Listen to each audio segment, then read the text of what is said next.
Hello, and welcome back to Bedtime History. Tonight we are going to talk about one of the most powerful, most studied, and most argued over figures of the 20th century. A man who was born in a village so small that most people in his own country had never heard of it, and who eventually controlled the lives of more human beings than anyone else alive at the time. His ideas were printed in a little red book carried by hundreds of millions of people. His face was on every wall and every classroom in an entire nation.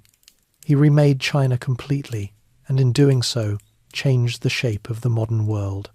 His name was Mao Zedong, and the story begins, as so many enormous ones do, in a very quiet place. If you are new here, welcome. If you have been around before, it is genuinely good to have you back. Take a moment to like the video and subscribe. It truly does help other people find their way here at whatever hour the night has given them. And drop a comment below with where you are and what the local time is. People arrive at this channel from all kinds of places and all kinds of hours, and there is something quietly reassuring about knowing they are all settling in at the same time, now. Get comfortable, let your shoulders drop, slow your breathing down just a little. Tonight we are going back to China to the very last years of the 1800s, to a village surrounded by green hills and rice paddies, to a farmhouse where a boy was growing up between a strict father and a gentle mother, already restless, already paying close attention to things that most children simply accept without question. Shaoshan was a small place. It sat in the hills of Hunan province, in south-central China, about 90 miles from the provincial capital of Changsha. The village was a collection of stone farmhouses, terraced fields, and irrigation channels that had been running through the same valleys for generations. Most families there had farmed the same land for as long as anyone could remember. Life followed the seasons without much argument, planting in spring, harvesting in autumn, managing debts, maintaining the family shrine, keeping things going. Mao Zedong was born there on the 26th of December, 1893. His father, Mao Yichang, had started life poor, deep in debt, working small rented plots of land. But he was sharp with money, patient in the way that ambitious people tend to be patient, and over many years he had reversed his situation entirely. By the time his son arrived, Yichang owned his land outright, operated a small grain trading business that gave him real standing in the local economy, and occasionally employed hired labourers during the busiest parts of the farming calendar. He was demanding at home, precise about finances, and not a man who spent much time on warmth. He kept written records of every transaction. He expected his children to contribute to the household without being asked and without complaint. Mao's mother, Wen Qimei, was different in almost every meaningful way. She was gentle, deeply religious, and generous, the kind of woman who fed monks passing through the village and helped poorer neighbours when she could do so quietly. She practiced Buddhism not as a formal exercise, but as something woven into daily life, a way of moving through the world that assumed others deserved consideration. Mao adored her. He would speak of her in later years with a tenderness that almost never appeared when he talked about anything else from his childhood. Between these two very different people, Mao grew up with a divided interior pulling from his father's toughness and his mother's sympathy, not always finding a way to hold both at once. He started at the village school around the age of 8. The curriculum was classical Confucian texts, ancient poems, the moral philosophy that had shaped Chinese education for more than 1,000 years. Mao was capable with it, good enough at memorization to manage the work without much struggle. But what truly held his attention was not the official curriculum. He discovered, on his own, a set of novels that were not on any school reading list. Water Margin, a sprawling story about outlaws who rob corrupt officials and protect ordinary people. Romance of the Three Kingdoms, full of battles and strategy and the collapse of dynasties. These were the books that actually got inside him. His father thought them useless distractions from practical learning. Mao read them in corners and quiet moments whenever he could, hiding them the way other children hide sweets. He also found, at some point in early adolescence, a short pamphlet describing the various foreign humiliations China had suffered in recent decades. He recalled being disturbed by it in a way that went beyond ordinary childhood worry. It was not about him or his family or the village. It was about something bigger, the sense that the country itself had been weakened, that the people in charge had not protected it, and that nobody seemed to be working seriously on the problem. That instinct was not wrong. China in the 1890s was in a difficult condition that had been building for the better part of a century. The Qing dynasty, founded in the 1640s by the Manchu people from the north, had governed a vast empire for over 200 years, and for much of that time it had managed well enough.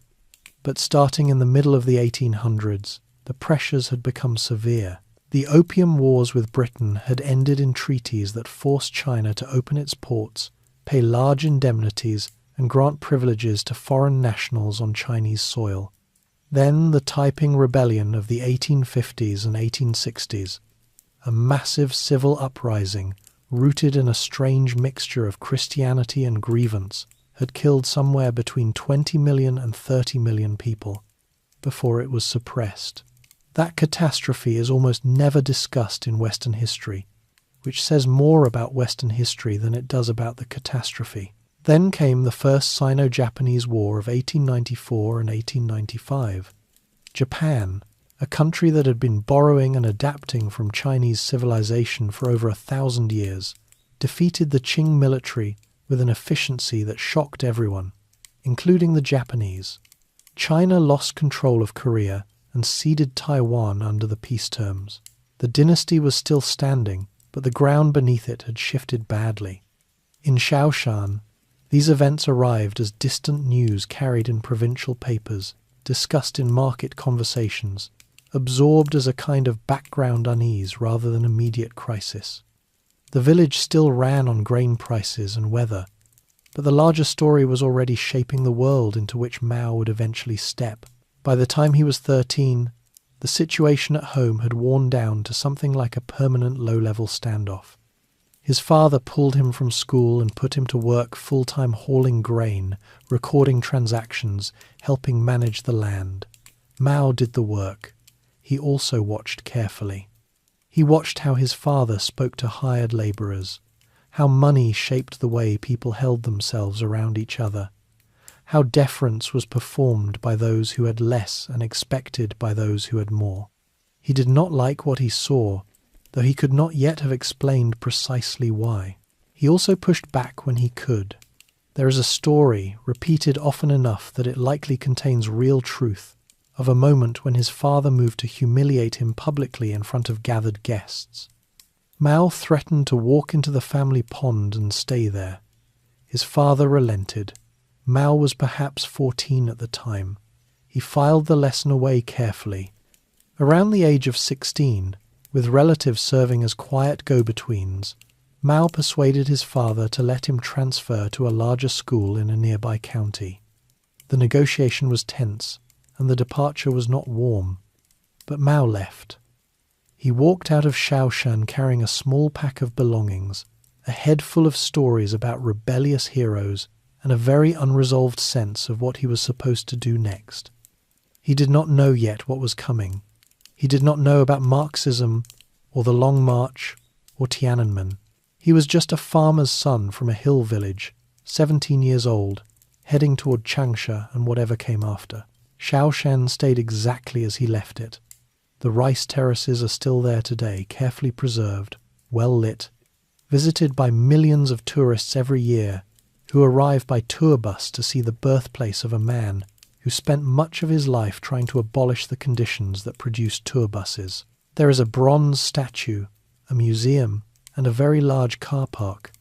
Mao himself probably would have had feelings about that. A young man leaves home. The road from Shaoshan to the town of Xiangxiang was not very long by distance. By everything else, education, social expectation, the kind of world a person could imagine living in it was considerable. Mao arrived at Dongshan Higher Primary School in Xiangxiang County in 1909, when he was around 16 years old. This was already unusual. Most of the students enrolled there were younger, drawn from families with some background in formal education and accustomed to the particular social rituals of a school environment. Mao was older, obviously rural, wearing clothes that identified him as a farmer's son rather than a merchant's or a scholar's, and carrying an accent that some of his classmates found easy to mock. He was also, by most accounts, noticeably large, physically bigger than many of the other boys, which probably helped him absorb the social friction without it becoming a problem. What he had that most of his classmates did not was an appetite for reading that bordered on compulsive. He moved through books quickly, remembered what he read, and had already developed strong opinions about things that other students his age had not yet thought about. The novels of his childhood had given him a framework stories about how power worked, how dynasties fell, how determined individuals could change the course of events. Now, at Dongshan, he began to encounter newspapers for the first time. This was not a small thing. Newspapers in China in 1909 were not purely local instruments. They carried translated articles from foreign papers, reports of political movements in Japan and Europe, accounts of nationalist uprisings in other colonized nations. They carried the writings of Liang Qichao, one of the most influential Chinese intellectuals of the era, who argued in precise and urgent prose that China needed to fundamentally reform itself, not just its government, but the habits of mind that had allowed the country to fall behind. Mao read Liang Qichao carefully. He would later say that he had been powerfully influenced by him. The idea that a nation's condition was not simply a matter of fate, but of choices made and unmade by actual human beings that landed somewhere deep. He also read, during this period, accounts of a man named Sun Yat-sen, who had been working for years from abroad to organize a revolution that would end the Qing dynasty entirely and establish a modern republic in its place. Sun Yat-sen had already led or inspired several failed uprisings by the time Mao encountered his name in print. The failures had not slowed him down, which was itself an interesting thing to absorb at 16. After roughly a year at Dongshan, Mao managed to move to Changsha, the provincial capital of Hunan, and the largest city he had yet encountered.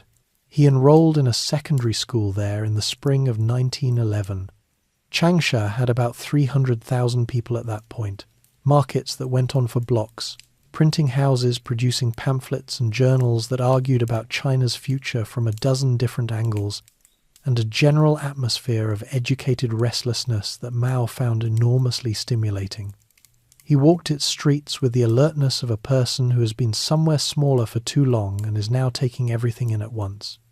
He would not have much time to settle in before the country lurched forward in a way that nobody had quite managed to predict.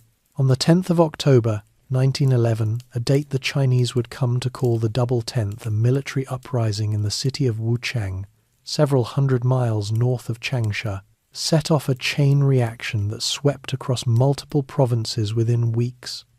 Soldiers, students, reformers, and local power brokers who had been waiting for exactly this kind of opening declared their provinces independent of the Qing government in rapid succession. The dynasty, which had survived foreign wars, massive rebellions, and a century of steady humiliation, proved unable to hold against this. In Changsha, the mood in the streets shifted almost overnight from wary tension to something approaching euphoria. Mao enlisted in the local revolutionary army. He was 17 years old. He spent approximately 6 months as a soldier, which mostly involved carrying water for the unit and listening to the older men argue about politics. The actual fighting in Hunan was limited. The real transformation was happening at a different level in newspapers, in assembly halls, in the declarations being signed in provincial capitals where men in Western suits were writing constitutions and founding institutions they had, in many cases, never actually seen in operation. In February of 1912, the last Qing emperor, a boy of 6 years old named Puyi, formally abdicated. The dynasty that had governed China since the 1640s was gone. Sun Yat-sen, who had been in the United States fundraising when the uprising began and had rushed back to take political leadership of the movement, was briefly declared provisional president of the new Republic of China. It was, on paper, a genuine revolution. The complications arrived almost immediately. Sun Yat-sen lacked the military power to hold the republic together, and within months he had negotiated a deal with Yuan Shikai, a former Qing military commander with real troops and real institutional support, who became president in his place. Yuan Shikai was not particularly interested in republican ideals. The revolution had toppled the dynasty without yet building anything solid enough to fill the space it left. Mao recognized this. He left the army after the abdication, returned to Changsha, and spent the better part of the following year in a somewhat uncertain drift through several schools, trying to figure out what kind of education would actually be useful in the world that seemed to be emerging. He tried a police training school. He tried a law school. He tried a commercial school. None of them held him for long. What did hold him was the reading room of the Hunan Provincial Library, where he spent months going through maps, history books, translated works on economics and political philosophy, and anything else he could get his hands on. He read Adam Smith. He read Darwin. He read accounts of the French Revolution, the American Revolution, and the various nationalist movements that had reshaped Europe in the 1800s. He later said this was one of the most formative periods of his intellectual life, not structured learning, but wide, self-directed reading across an enormous range of subjects, building a picture of the world that no single school curriculum could have given him. He was also beginning to form, quietly, a set of questions that he would carry for years before he found anything like an answer to them. China had just ended an imperial system that had lasted over 2,000 years. The republic that replaced it was already shaky. The foreign powers that had been extracting concessions and humiliating the country for decades had not stopped doing so simply because the government had changed. What did it actually take to rebuild a country? Who should lead that process? Where did real power come from, and how was it held? In 1913, he enrolled at the Hunan First Normal School, a teacher training college in Changsha, and stayed for 5 years. It was the longest he had remained anywhere since Shaoshan. The school gave him structure, peers who matched his intellectual energy, and a series of teachers who pushed him in directions he had not yet explored. One of them, a professor of ethics named Yang Changji, would become one of the most important mentors of Mao's early life. Yang had studied in Japan, Scotland, and Germany. He believed deeply in the development of character alongside the development of intellect, and he saw in Mao something worth cultivating. Mao, for his part, threw himself into the school's activities with characteristic intensity. He organized a student political discussion group. He exercised obsessively, swimming in cold rivers, hiking in the hills, convinced that a strong body was a necessary foundation for any serious intellectual or political work. He began writing essays on Chinese history and politics that his teachers found impressive and occasionally alarming in their confidence. He had opinions, and he was not shy about them. Changsha in these years was a city alive with argument. The collapse of the Qing had released decades of suppressed debate about what China was and what it needed to become. Reformers, revolutionaries, traditionalists, and confused young men who were all three things at once filled the tea houses and newspaper offices and school halls. It was the kind of atmosphere that accelerates certain kinds of people. Mao was, clearly, one of those kinds of people. The rice fields of Shaoshan had given him a body built for hard conditions and a mind that had learned to watch power carefully. Changsha was now giving him language, the vocabulary of politics, history, and reform to put around what he already instinctively knew. He was not yet 20 years old. The ideas that would eventually reshape a civilization were still years away. But the raw material was assembling itself, quietly, in a teacher training college in a provincial city, in the person of a large, opinionated young man from Hunan, who had never yet been outside his own province. Beijing, books, and a new world. Mao graduated from the Hunan First Normal School in the summer of 1918 at the age of 24. He had spent 5 years there, longer than he had stayed anywhere since childhood, and he left with a teaching certificate, a set of deeply held political opinions that were still in the process of finding their full shape, and a connection to his mentor Yang Changji that would prove almost immediately useful. Yang Changji had accepted a professorship at Peking University and moved to Beijing the year before. Peking University, known in China as Beida, a compression of its full name, was not simply the country's most prestigious academic institution. In 1918, it was also the intellectual center of a China in urgent, sometimes furious conversation with itself about what it needed to become. The university's chancellor, Cai Yuanpei, had made a deliberate policy of hiring faculty with radically different worldviews and letting them argue in front of students. Marxists sat alongside liberals. Anarchists occupied offices down the hall from Confucian scholars. The campus operated on the unusual assumption that the collision of ideas was itself a productive thing. Mao arrived in Beijing in the autumn of 1918, accompanying a group of Hunanese students who were organizing a work-study program to travel to France. France, in the aftermath of the First World War, needed labor for reconstruction and was willing to accept Chinese students who would work while studying. Many of Mao's friends, including several who would later become important communist figures, joined the program. Mao chose not to. He said, at the time, that he did not yet know enough about his own country to go studying abroad. Whether this was genuine conviction or something more practical is hard to say. Either way, he stayed. Yang Changji arranged for him to take a position as an assistant in the university library, working under the chief librarian, a man named Li Dazhao. Li Dazhao was 30 years old at the time, only a few years older than Mao, and already one of the most important intellectual figures in China.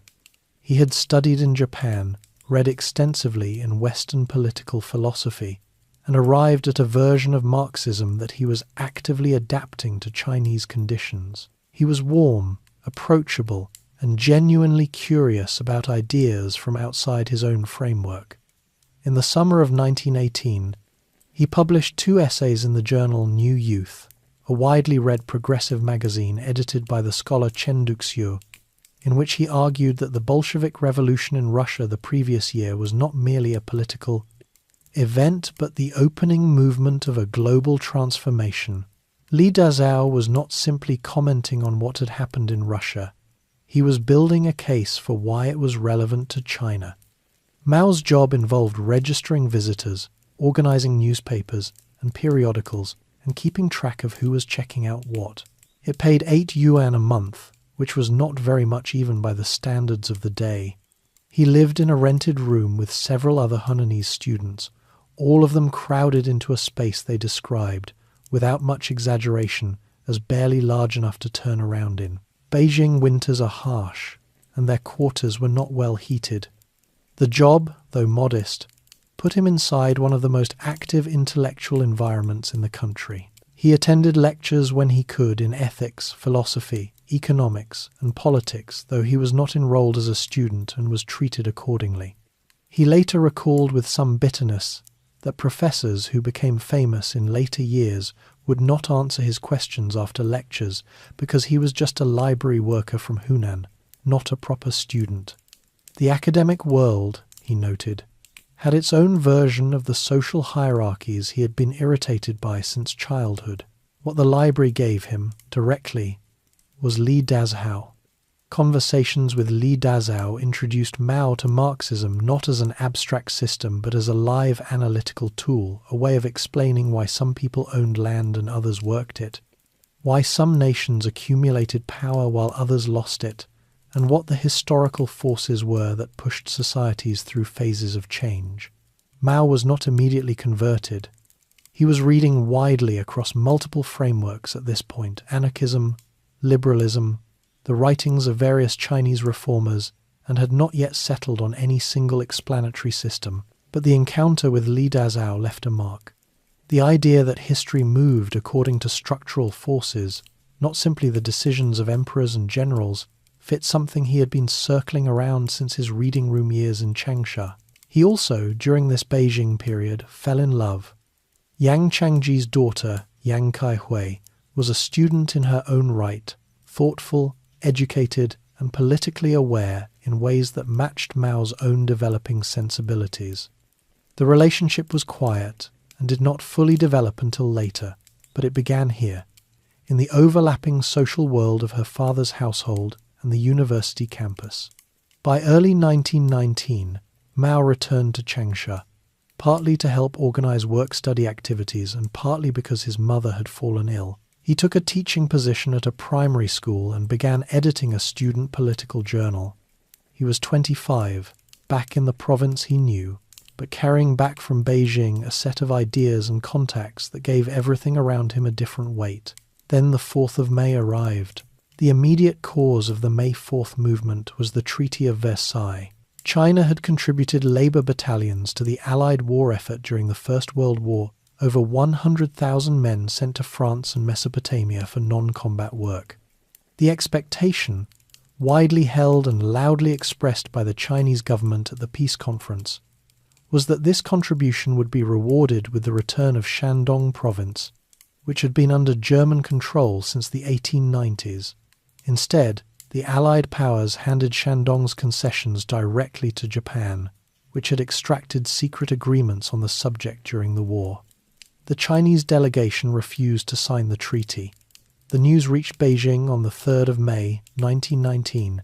The following day, 3,000 students gathered at Tiananmen Gate, the very spot where, 30 years later, Mao would make a very different kind of announcement and march through the city.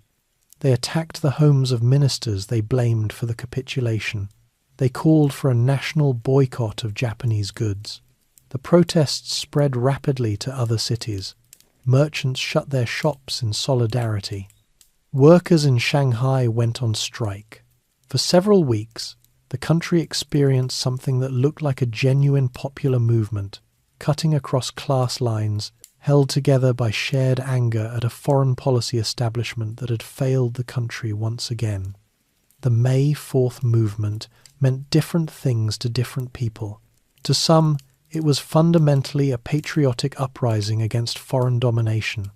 To others, particularly the intellectuals gathered around the journal New Youth, it was the opening of a much deeper project, a complete reassessment of Chinese culture, tradition, and thought. Chen Duxiu, the magazine's editor, had been arguing for years that China's real problem was not simply bad government or foreign interference, but the weight of Confucian tradition, the deference to hierarchy, the suppression of individual thinking, the preference for order over inquiry that had, in his view, made the country intellectually incapable of modernizing itself. The New Culture movement, as this argument came to be called for science and democracy as the twin foundations of a rebuilt China. It was radical, exciting, and to many educated young people in their 20s, enormously persuasive. Mao was in Changsha during May and June of 1919, editing his student journal and writing with increasing urgency about what he was watching happen. He published articles calling on Hunan students to organize, to resist, to take the political situation seriously. The journal did not last long. The provincial authorities shut it down, but the act of producing it clarified something for him. Writing about politics was not the same as doing politics. He wanted to do. He returned briefly to Beijing in early 1920, partly to check on the French work-study students who had departed, and partly to follow up on political contacts he had made through Li Dazhao's circle. By this point, Li Dazhao was actively corresponding with others across China about the possibility of organizing a formal Marxist political party. The Russian Revolution, now several years old, was generating real institutional infrastructure.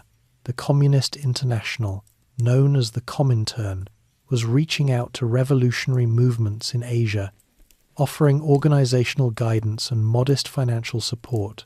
Mao then traveled to Shanghai, where he had a significant meeting with Chen Duxiu, the New Youth editor, who had, by 1920, moved firmly toward Marxism as the framework for China's transformation. Chen was direct, intellectually rigorous, and had arrived at his political conclusions through a different route than Li Dazhao. But both men were now pointing in the same direction. Mao was not yet a committed communist at this point, but he was close. The conversations in Shanghai removed most of the remaining distance. He returned to Changsha in the summer of 1920 and set up a small bookstore that sold progressive literature, organized a study group focused on Marxist texts, and waited for what he could sense was coming a moment when the question of how to save China would require more than books and arguments. He had been the library worker that professors ignored. He had been the farm boy that students at Dongshan had looked down on. He had stood at the edges of more rooms than he could count, listening, reading, watching how things worked. The party is born. In the summer of 1921, delegates from Marxist study groups across China quietly made their way to Shanghai. They travelled separately by different routes, which was partly practical caution and partly the habit of people who were not yet entirely sure what they were building but understood that the authorities would not approve of it. There were 13 of them in total, representing a combined national membership of somewhere around 57 people. As founding moments of world historical movements go, it was not, on the surface, a particularly impressive gathering. The First National Congress of the Chinese Communist Party convened on the 23rd of July, 1921, in a girls' school in the French concession of Shanghai, which had been borrowed for the occasion while the students were on summer holiday.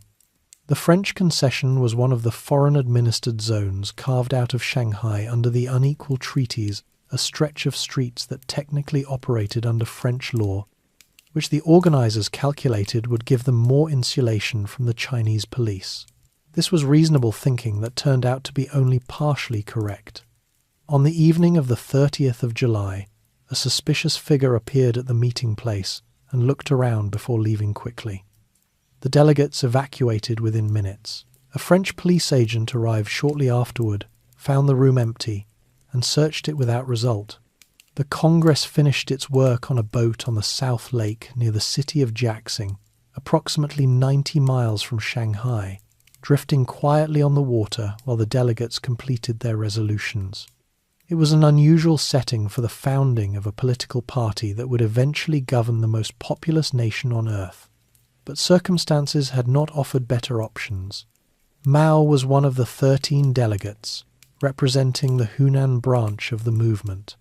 He was 27 years old, and by most accounts, not among the most prominent voices at the Congress. That distinction belonged to others with more theoretical training and stronger Moscow connections. But he was there, and he voted. And he went back to Changsha as the party's provincial secretary for Hunan, which meant he was now responsible for building the communist movement across an entire province, largely on his own initiative. He proved good at it. His most sustained effort during these early years was in the coalfields and mills of Hunan, where workers lived and worked in conditions that required very little ideological preparation to find objectionable. The Anyuan coal mines, in particular, became one of the most successful examples of early communist labor organizing in China. Mao worked alongside a colleague named Liu Shaoqi, a name to remember, to build a union at Anyuan that eventually won real concessions from the mine management through a strike in 1922. The workers held out, the management conceded, and for a brief period the Communist Party had a concrete, visible success it could point to. Mao also organized in the textile factories, among railroad workers, and in the countryside, where he was beginning to develop an interest in the peasantry that ran against the grain of standard Marxist theory.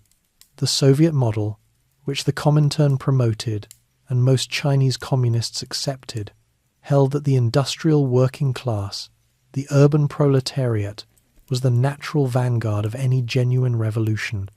But China in the 1920s had a relatively small industrial working class and an enormous peasantry.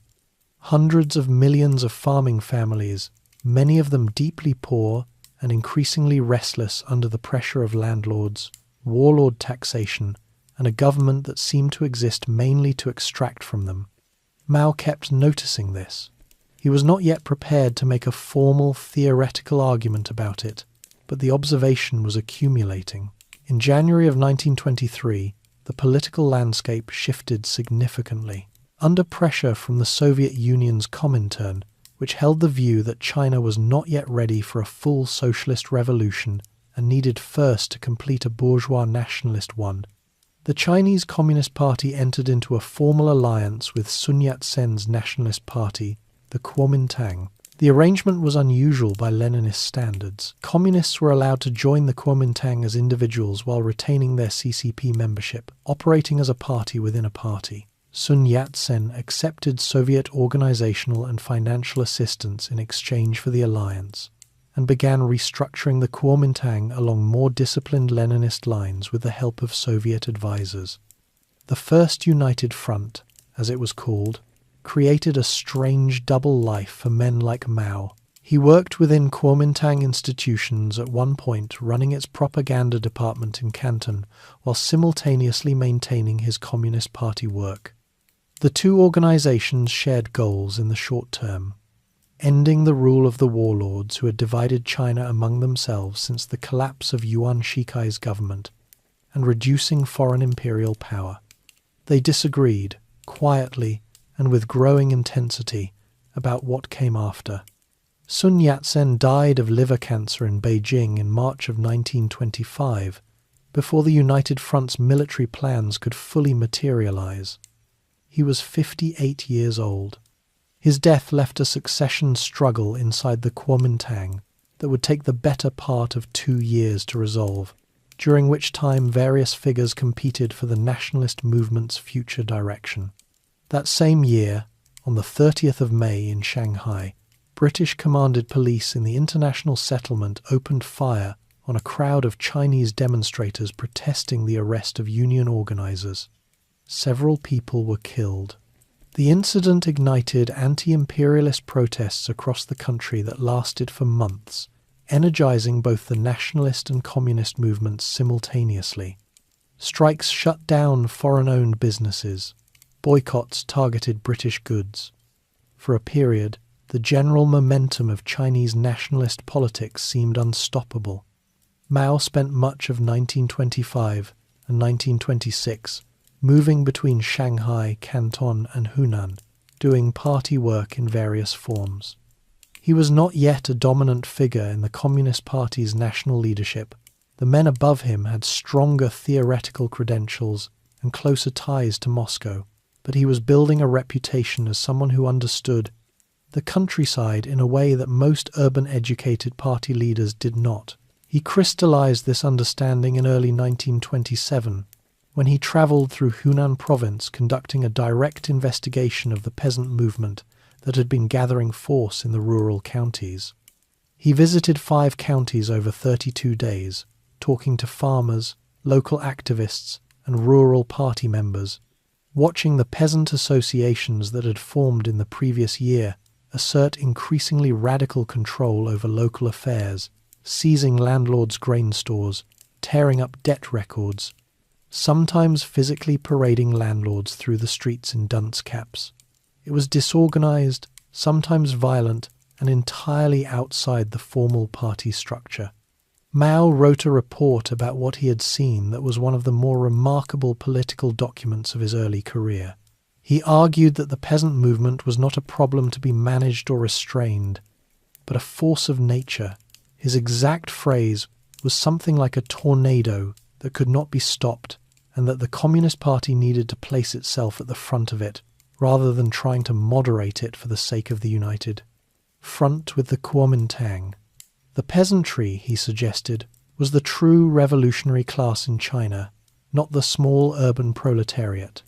The Comintern and most of the CCP leadership disagreed. The Soviet model said workers led revolutions. Mao was suggesting that for China, history might have other plans.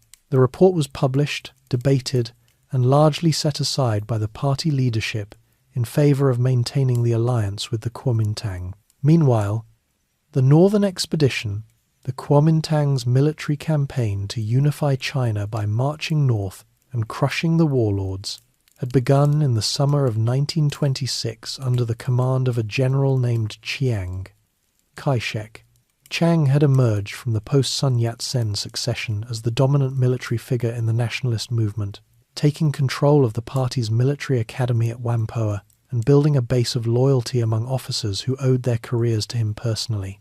He was efficient, cold-eyed, and increasingly uncomfortable with the communist presence inside his party. The northern expedition moved faster than almost anyone had expected. Kuomintang armies swept through central and southeastern China in months, the warlords crumbling in sequence. Workers in Shanghai launched a general strike in support of the advancing army, seizing control of much of the city before nationalist troops arrived. The revolution seemed to be accelerating. Chiang Kai-shek arrived in Shanghai in late March of 1927. He spent several weeks in the city, meeting with businessmen, foreign bankers, and organized crime figures who had their own reasons to want the communist labor movement reduced. He was, by this point, making calculations that the Communist Party leadership in Moscow and most CCP leaders either did not see coming or chose not to believe. The alliance had always been built on the assumption that both sides needed each other. That assumption was about to be tested with great violence, blood in the streets. In the early hours of the 12th of April, 1927, armed men moved through the streets of Shanghai's Chinese districts in coordinated groups. They were not nationalist soldiers in uniform. They were members of the Green Gang, one of the most powerful criminal organizations in China, with roots in the city's waterfront labor rackets and a long history of doing useful work for people with money and authority. Chiang Kai-shek had spent weeks arranging this. The targets were communist labor organizers, union leaders, and party members who had helped deliver Shanghai to the nationalist cause just weeks earlier. The killing began before dawn and continued through the day.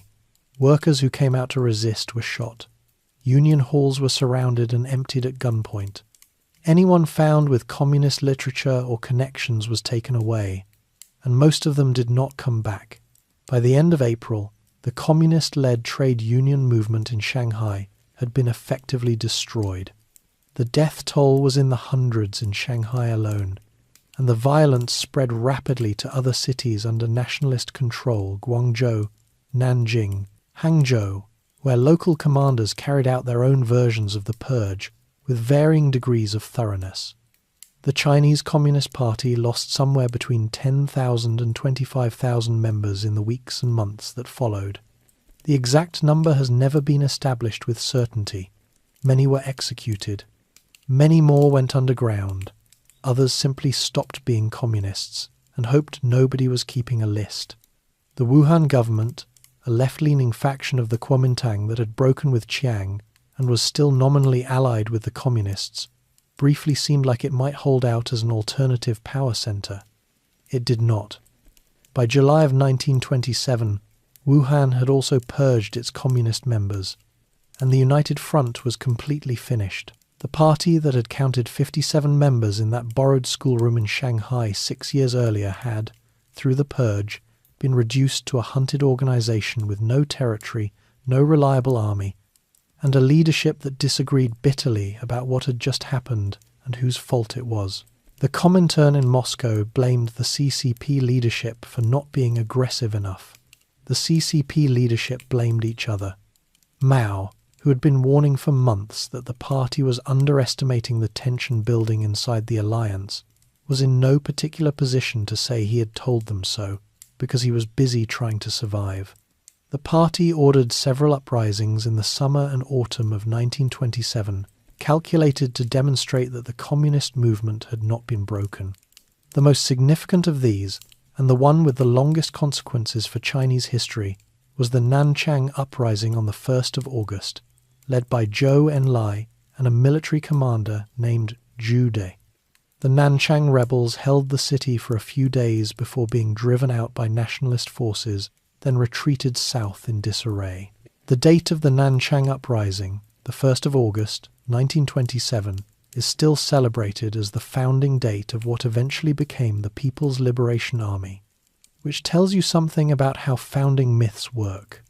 The uprising itself was, militarily, a failure. Mao's assignment was the autumn harvest uprising in Hunan, scheduled for September.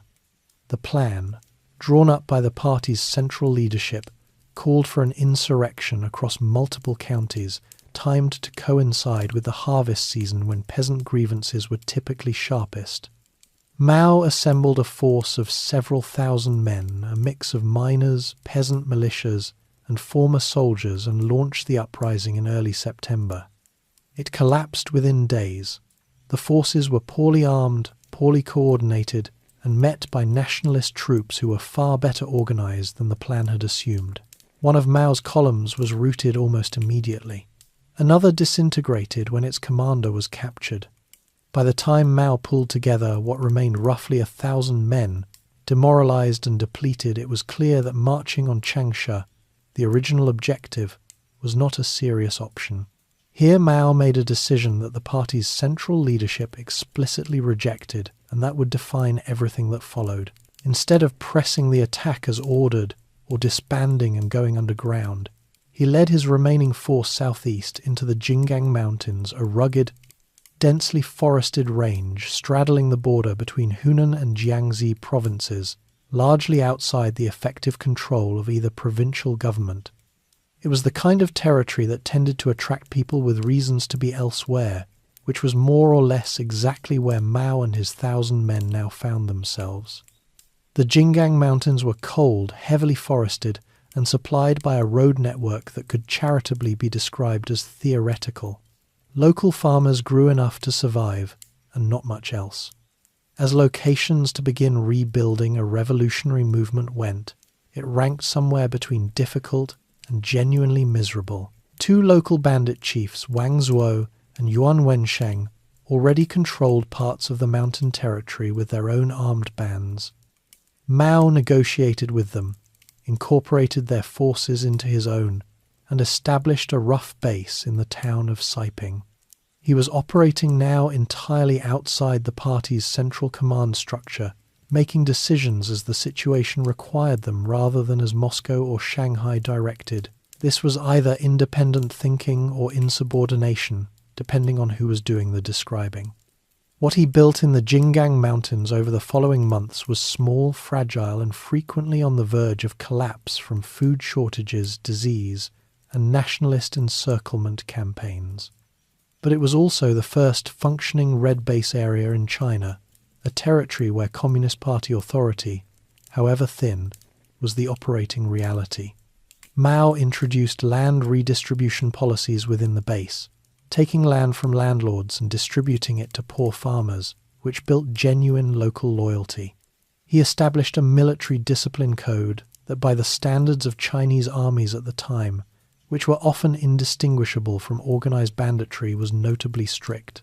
The Red Army, as the force was beginning to be called, was forbidden from looting civilians, was required to pay for what it took, and was expected to treat prisoners decently. These were not purely moral positions, they were tactical ones. Mao had concluded, from watching the peasant movement in Hunan, and from the lessons of the autumn uprising's failure, that no revolutionary force could survive in the countryside without the active support of the population it moved through. An army that stole from farmers made enemies. An army that paid and treated people respectfully made a supply network. In April of 1928, Zhu Dai arrived at Jinganshan with the remnants of the Nanchang uprising forces, several thousand men, veterans of actual combat and far better armed than Mao's current force. The two men merged their armies into what became known as the Fourth Red Army, with Zhu Dai as military commander and Mao as political commissar. It was a partnership that would last for decades and become one of the more effective command relationships in 20th century military history. Zhu Dai was steady, technically capable, and trusted by soldiers. Mao supplied strategic thinking and political direction. They disagreed sometimes, but they worked. From these months in the mountains, Mao began developing and articulating the tactical principles that would eventually be known as Maoist guerrilla warfare. The core ideas were straightforward in statement and extraordinarily difficult in practice. Avoid fixed positions, refuse to engage superior forces in direct battle, move constantly, build political relationships with the local population, strike only where and when the advantage is clear, then disappear before the enemy can respond. He compressed the essentials into a simple formula: enemy advances, we retreat. Enemy halts, we harass. Enemy exhausts, we attack. Enemy retreats, we pursue. Easy to memorize. Genuinely hard to execute for months on end in the mountains without adequate food, medicine, or weapons. The Central Party leadership, operating from Shanghai with considerable Soviet guidance, was not pleased with the Jinganshan experiment. The official view was that rural base areas were a distraction from the correct strategy of building urban worker movements and waiting for a genuine revolutionary crisis in the cities. Mao received critical communications, was removed from party positions, and at one point was formally disciplined. He largely ignored the disciplinary proceedings and kept doing what he thought was necessary. Yang Kaihui, his wife, remained in Changsha with their 3 young sons. Mao had left her behind when he retreated to the mountains, and the separation was indefinite. The nationalist authorities knew who she was. The risk she faced was real and increasing.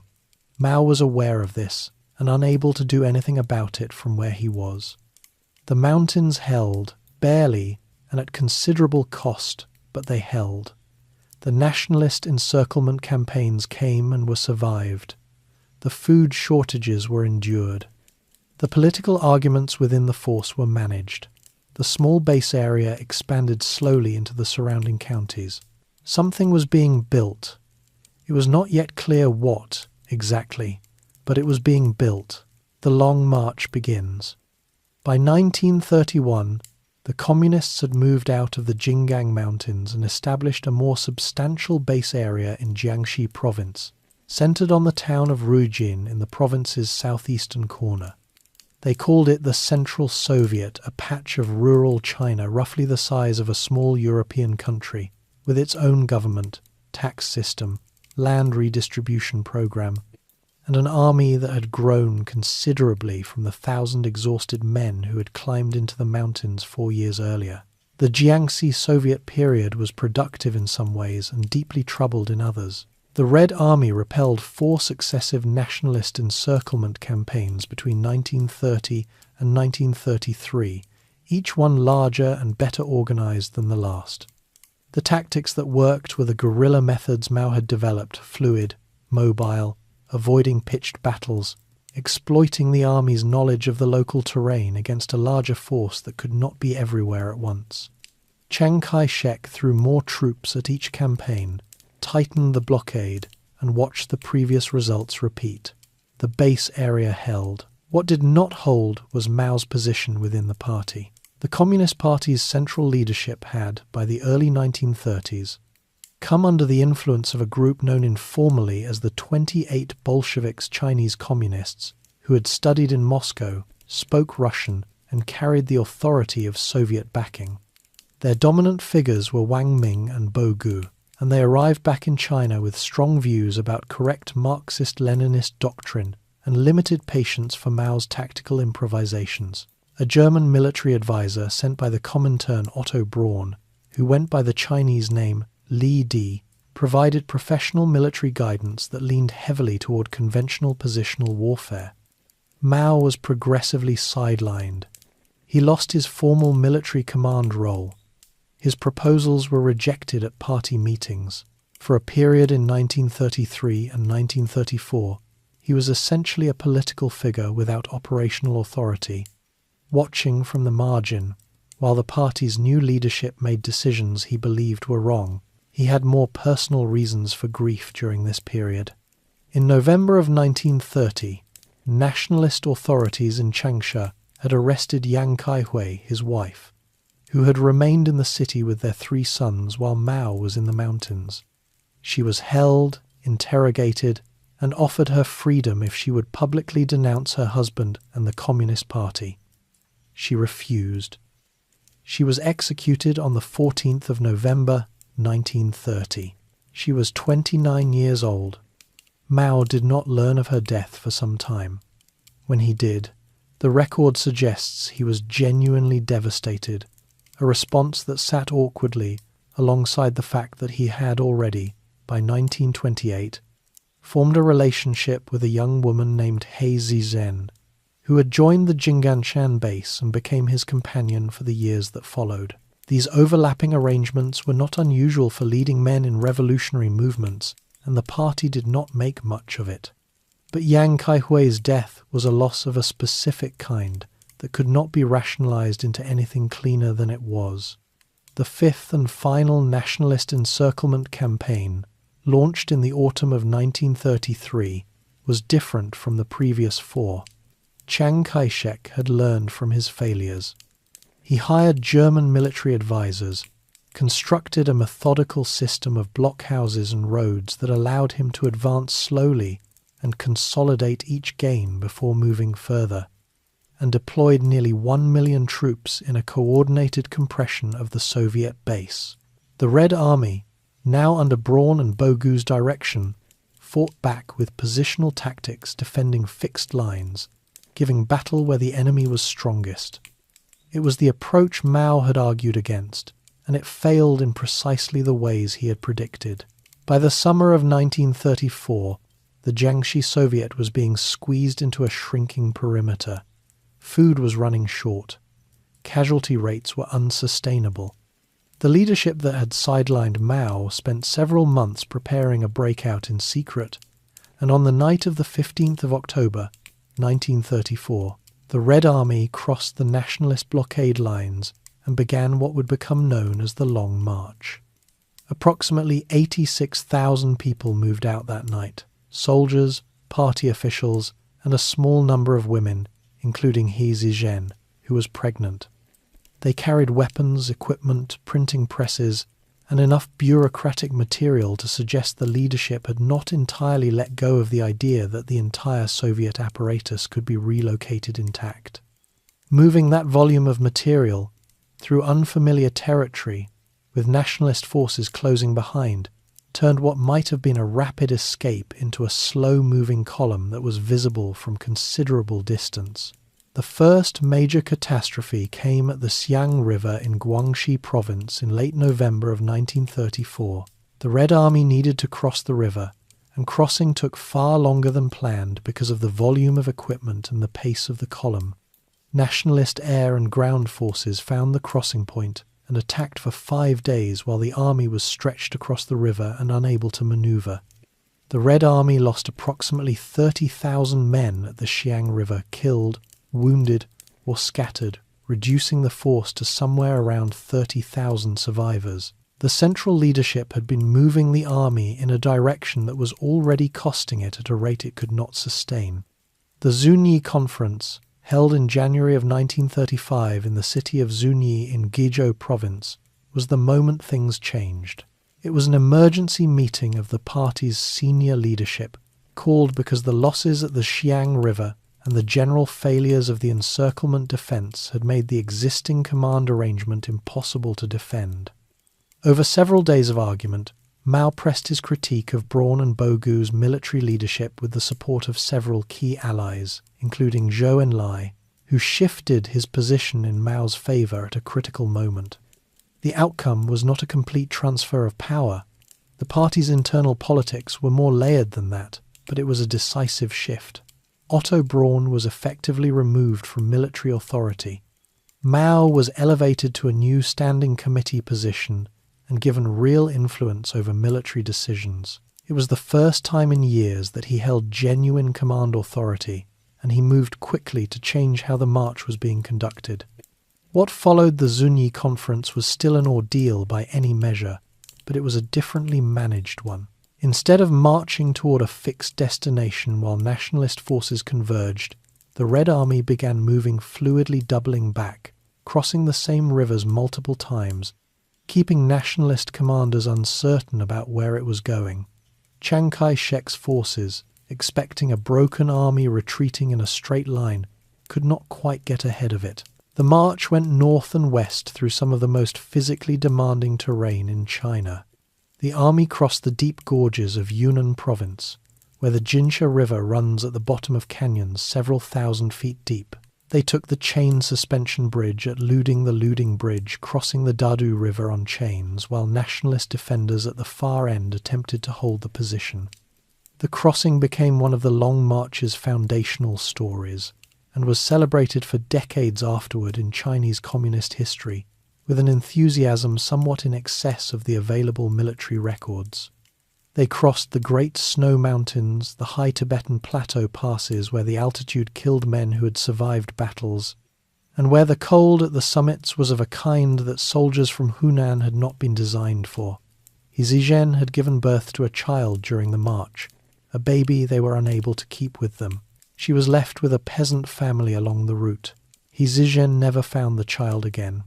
They crossed the grasslands, the vast marshy plateau of Sichuan where the ground gave way underfoot, where there was no wood for fires, and where men who stepped off the narrow paths drowned in the mud before anyone could reach them. The grasslands crossing took about a week, and cost lives at a rate that battle rarely matched.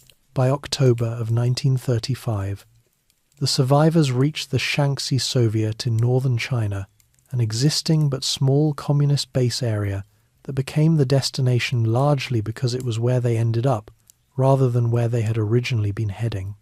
Of the 86,000 who had left Jiangxi, fewer than 8,000 reached Shaanxi. Some accounts say fewer still. The Long March covered approximately 6,000 miles over the course of roughly a year. That calculation, it should be noted, was partly the result of counting the various backtracking and river crossings multiple times, which inflated the total somewhat. But the difficulty was not exaggerated. A force that size, losing that many people over that much distance in those conditions, was a genuine test of physical and organizational endurance. What arrived in Shaanxi was a smaller, harder, and considerably more unified force than the one that had left Jiangxi. The men who survived the Long March shared something that could not be taught or explained to anyone who had not been there. Mao had walked almost every step of it. He was 41 years old, and for the first time in his life, he was unambiguously in charge. Yan'an and the making of a leader. Yan'an was not a place that suggested power. It was a small, dusty town in northern Shaanxi province, sitting in a landscape of yellow loess hills, the kind of soft, compressed soil that the wind had spent thousands of years shaping into ridges and gullies. The Wei River ran nearby. Millet grew on the terraced hillsides. The town itself had a modest market, a few temples, and not much else. What it had in abundance was cave dwellings rooms carved directly into the soft cliff faces, cool in summer and insulated in winter, and requiring no construction materials beyond the labour of digging. The Red Army arrived here in late 1935 and stayed for over a decade.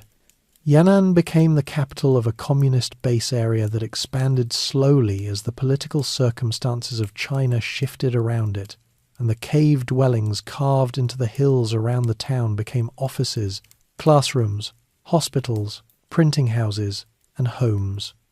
Mao's own residence was a set of connected caves on Yangjieling Hill, simple by any objective standard, though somewhat more spacious than the ordinary soldiers' quarters down the slope.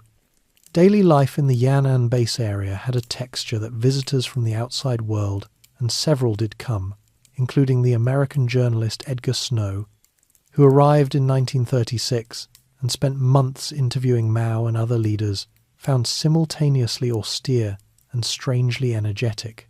The simplicity was not entirely a matter of poverty, though poverty was real. It was also a deliberate political aesthetic, a way of demonstrating that the Communist Party lived differently from the Kuomintang officials in their Shanghai offices and nationalist officers in their Nanjing clubs. It is worth pausing here on what Chinese society actually looked like in these years, because the contrast between different worlds was sharp enough to matter to the story.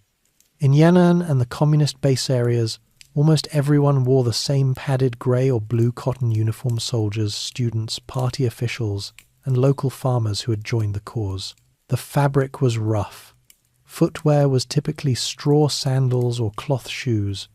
Meals centered on millet, a grain that grows reliably in the dry northern soil, supplemented by wild vegetables, occasionally salted pork, and whatever could be produced in the small plots that soldiers were required to cultivate as part of a self-sufficiency campaign.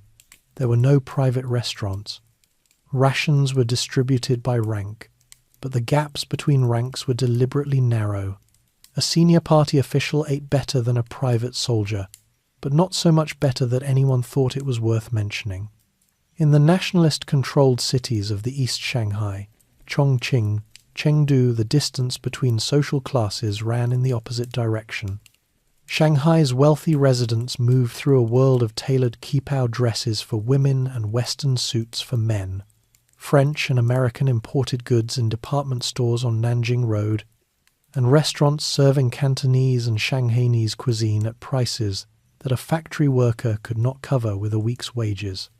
The urban poor in those same cities wore coarse blue or black cotton, ate rice and pickled vegetables when they could afford it, and lived in neighborhoods where several families shared a single room. Rural farmers, who made up the vast majority of China's population, lived on whatever the harvest provided, wore homespun cloth, and had almost no contact with the commercial life of the cities. The gap between Shanghai's Bund and a Sichuan farming village in 1938 was not just economic, it was a gap in realities.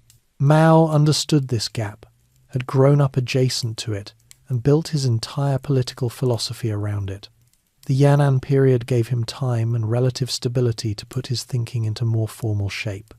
He wrote prolifically essays on philosophy, on military strategy, on the theory of knowledge, and how it applied to revolutionary practice, and on contradiction. Both written in 1937, attempted to translate Marxist dialectical materialism into a framework that was specifically relevant to Chinese conditions. He was not an original philosopher in the technical sense, and scholars have debated for decades how much of his theoretical framework was genuinely his own and how much was reworked from Soviet sources. But the writing was clear, accessible, and practical in its orientation, which made it useful for training party cadres who needed something concrete to apply.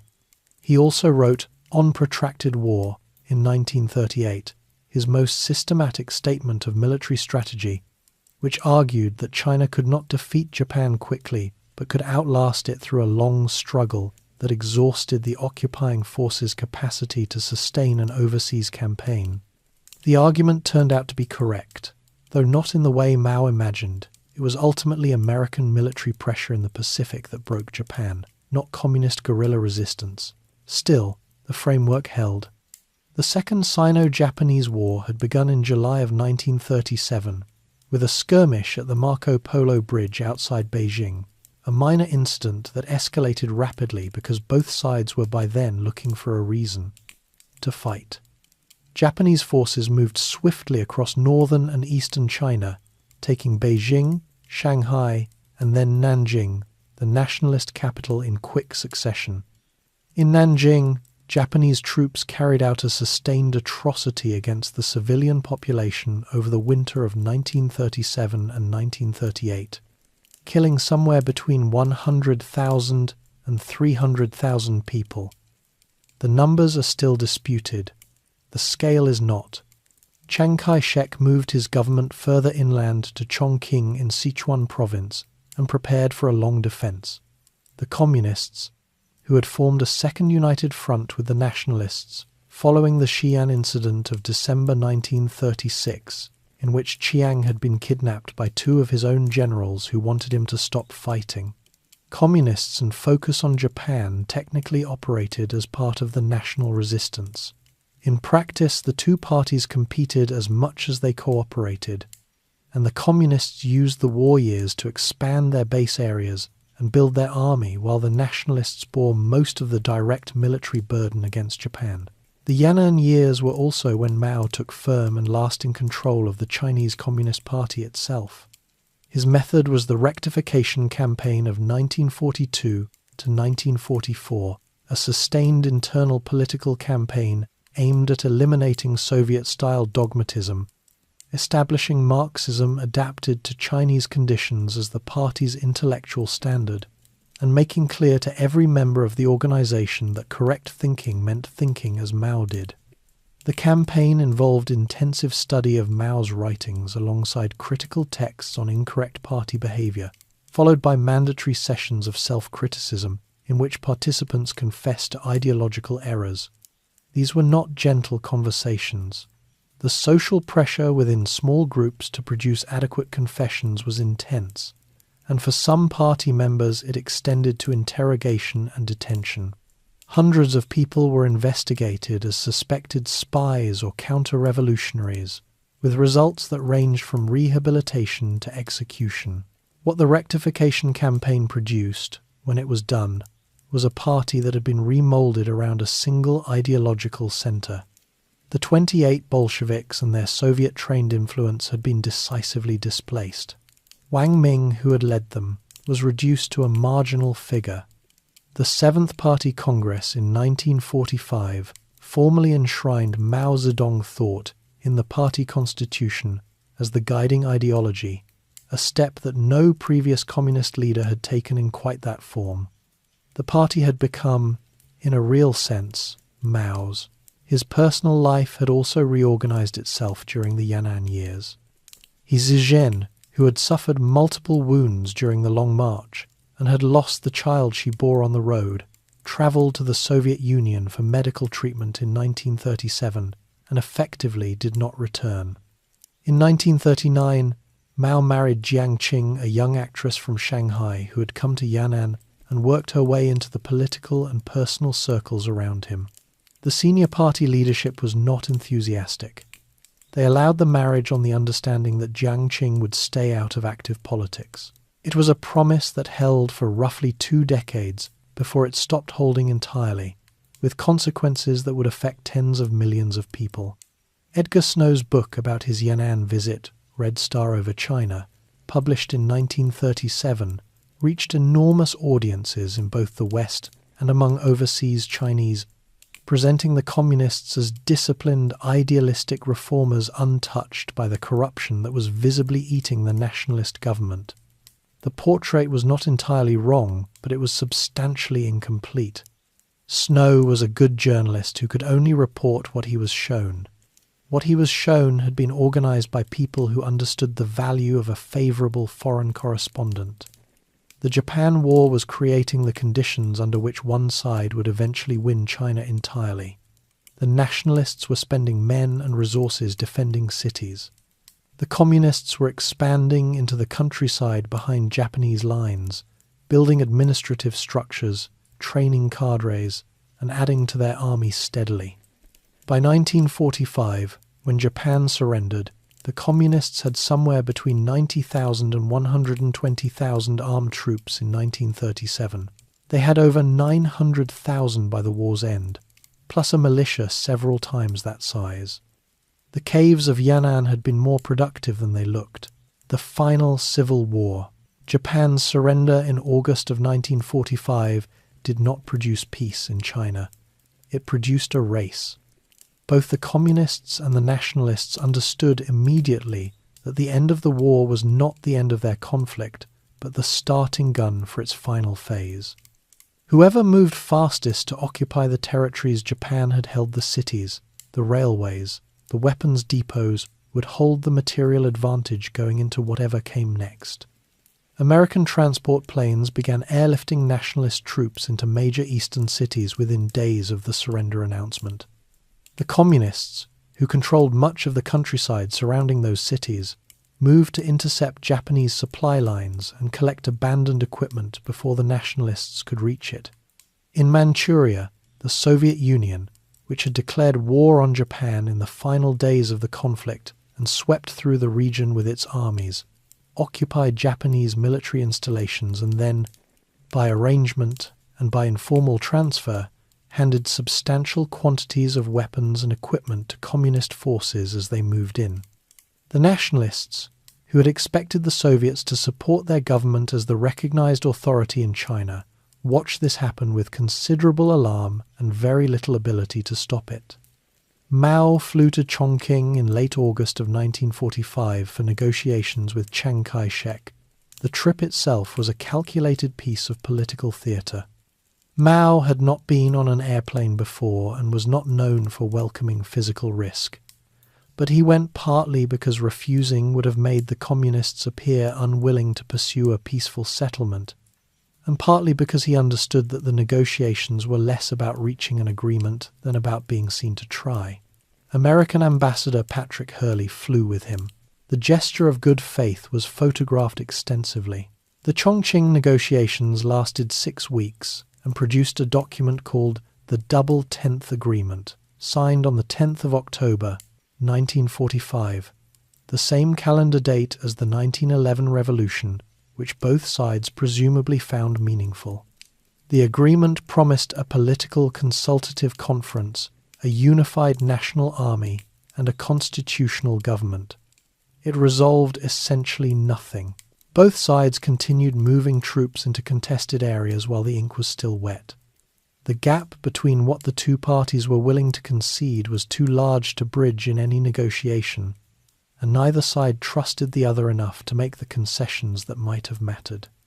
The United States sent General George Marshall to China in December of 1945 to mediate a lasting settlement. Marshall was a serious man with genuine authority, and he devoted over a year to the effort. He produced a ceasefire in January of 1946 that lasted several months. He pressured both sides repeatedly. He achieved a temporary reduction in fighting that gave everyone a brief rest and changed nothing fundamental. By the middle of 1946, full-scale civil war had resumed, and Marshall returned to Washington in January of 1947. His mission failed, issuing a statement that blamed extremists on both sides for the breakdown. The nationalists held significant advantages at the outset. Their army was substantially larger, better equipped with American weapons including artillery and transport vehicles, and operated with air support that the communists could not match. The United States provided financial and military aid that amounted to several $billion over the course of the war. On paper, the contest looked uneven in the nationalists' favour. The paper proved unreliable. The nationalist military strategy concentrated on holding cities a choice, shaped partly by the political logic that controlling cities meant controlling visible, symbolic authority, and partly by the temperament of commanders who preferred defensible positions to the fluid mobile warfare that the communists practiced.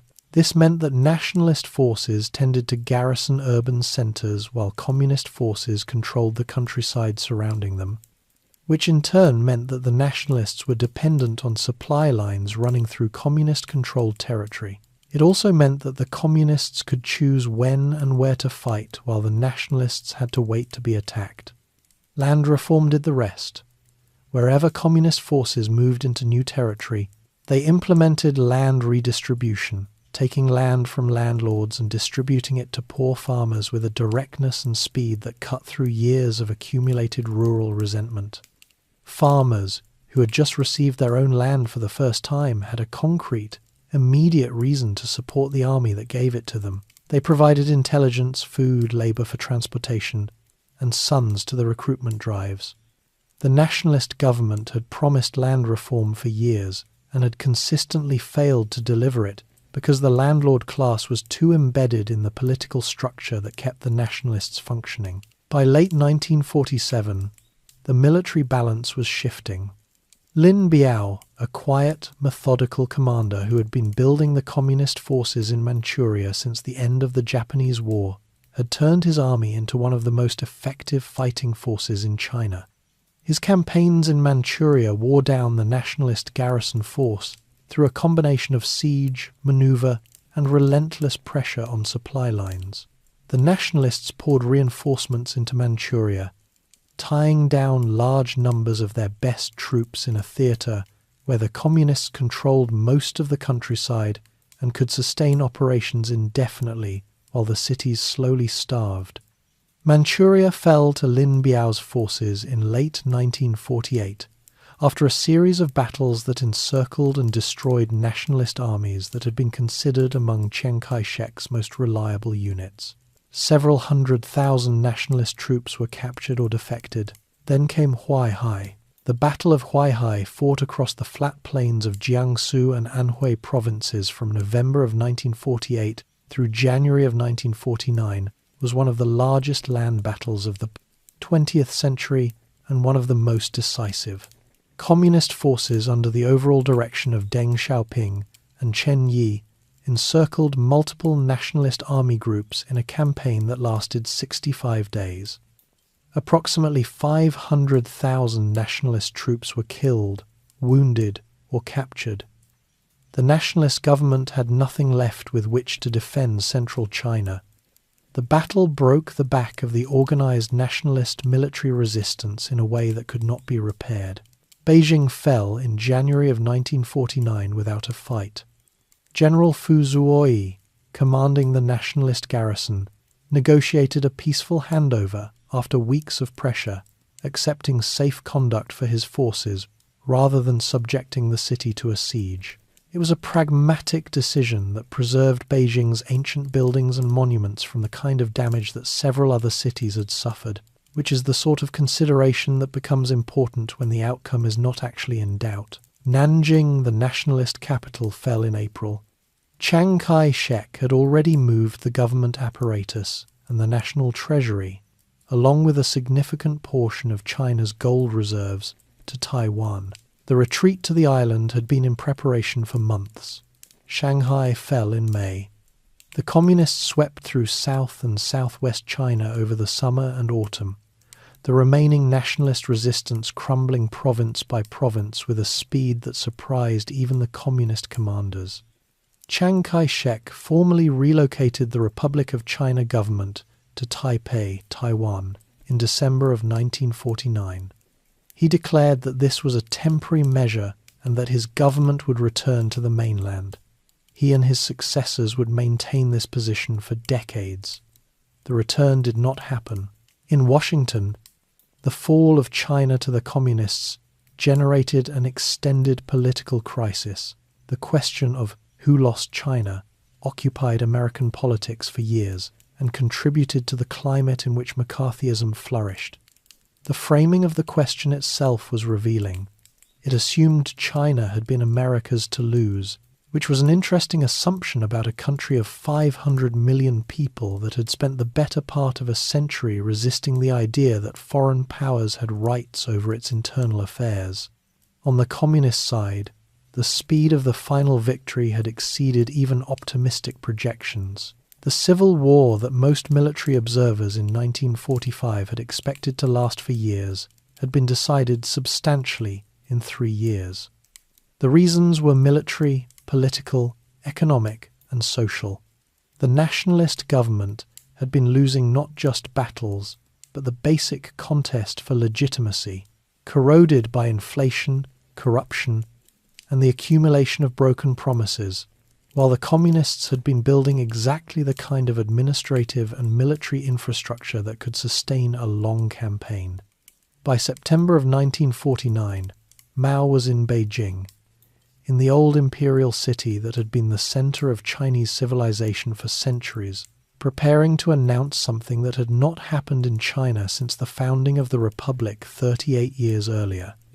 A unified government was about to standing up. On the 1st of October, 1949, Mao Zedong stood on the rostrum above Tiananmen Gate, the gate of heavenly peace, the southern entrance to the old imperial palace complex that emperors had used for centuries as the symbolic face of Chinese power, and declared the founding of the People's Republic of China to a crowd estimated at several 100,000 people gathered in the square below.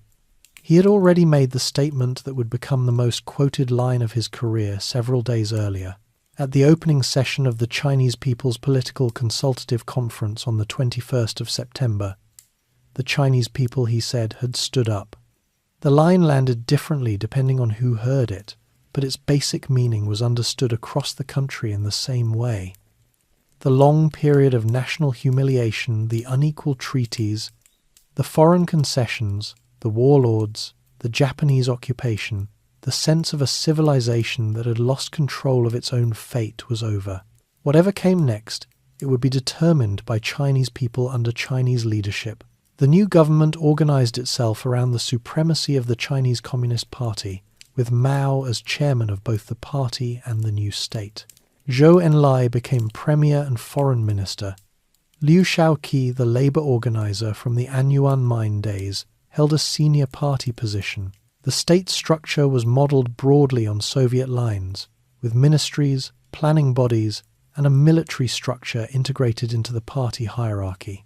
The nationalist alternative on Taiwan continued to claim legitimacy as the real government of China, but few powers outside the United States and its allies recognized that claim as practically meaningful. The first major foreign policy commitment came quickly. In February of 1950, Mao traveled to Moscow his first time outside China and negotiated the Sino-Soviet Treaty of Friendship, Alliance, and Mutual Assistance with Stalin. The treaty delivered Soviet technical assistance, loans, and a security guarantee. It also delivered Soviet advisors by the thousands engineers, military officers, and planners who arrived to help build the infrastructure of the new state. The relationship with Moscow was never entirely comfortable, partly because Stalin was not a man who treated any subordinate relationship as genuinely equal, and partly because Mao had achieved power through his own path rather than Soviet sponsorship, which meant he owed less than Stalin seemed to assume. Within China, the first major domestic campaign was land reform. The Land Reform Law of 1950 formalized and accelerated a process the communists had been practicing in their base areas for years. But the scale of implementation across a unified country of 500 million people was something different entirely. Land was seized from landlords, classified by a system of rural class designations that divided village populations into poor peasants, middle peasants, rich peasants, and landlords, and distributed to those at the bottom of the system. The process was not clean.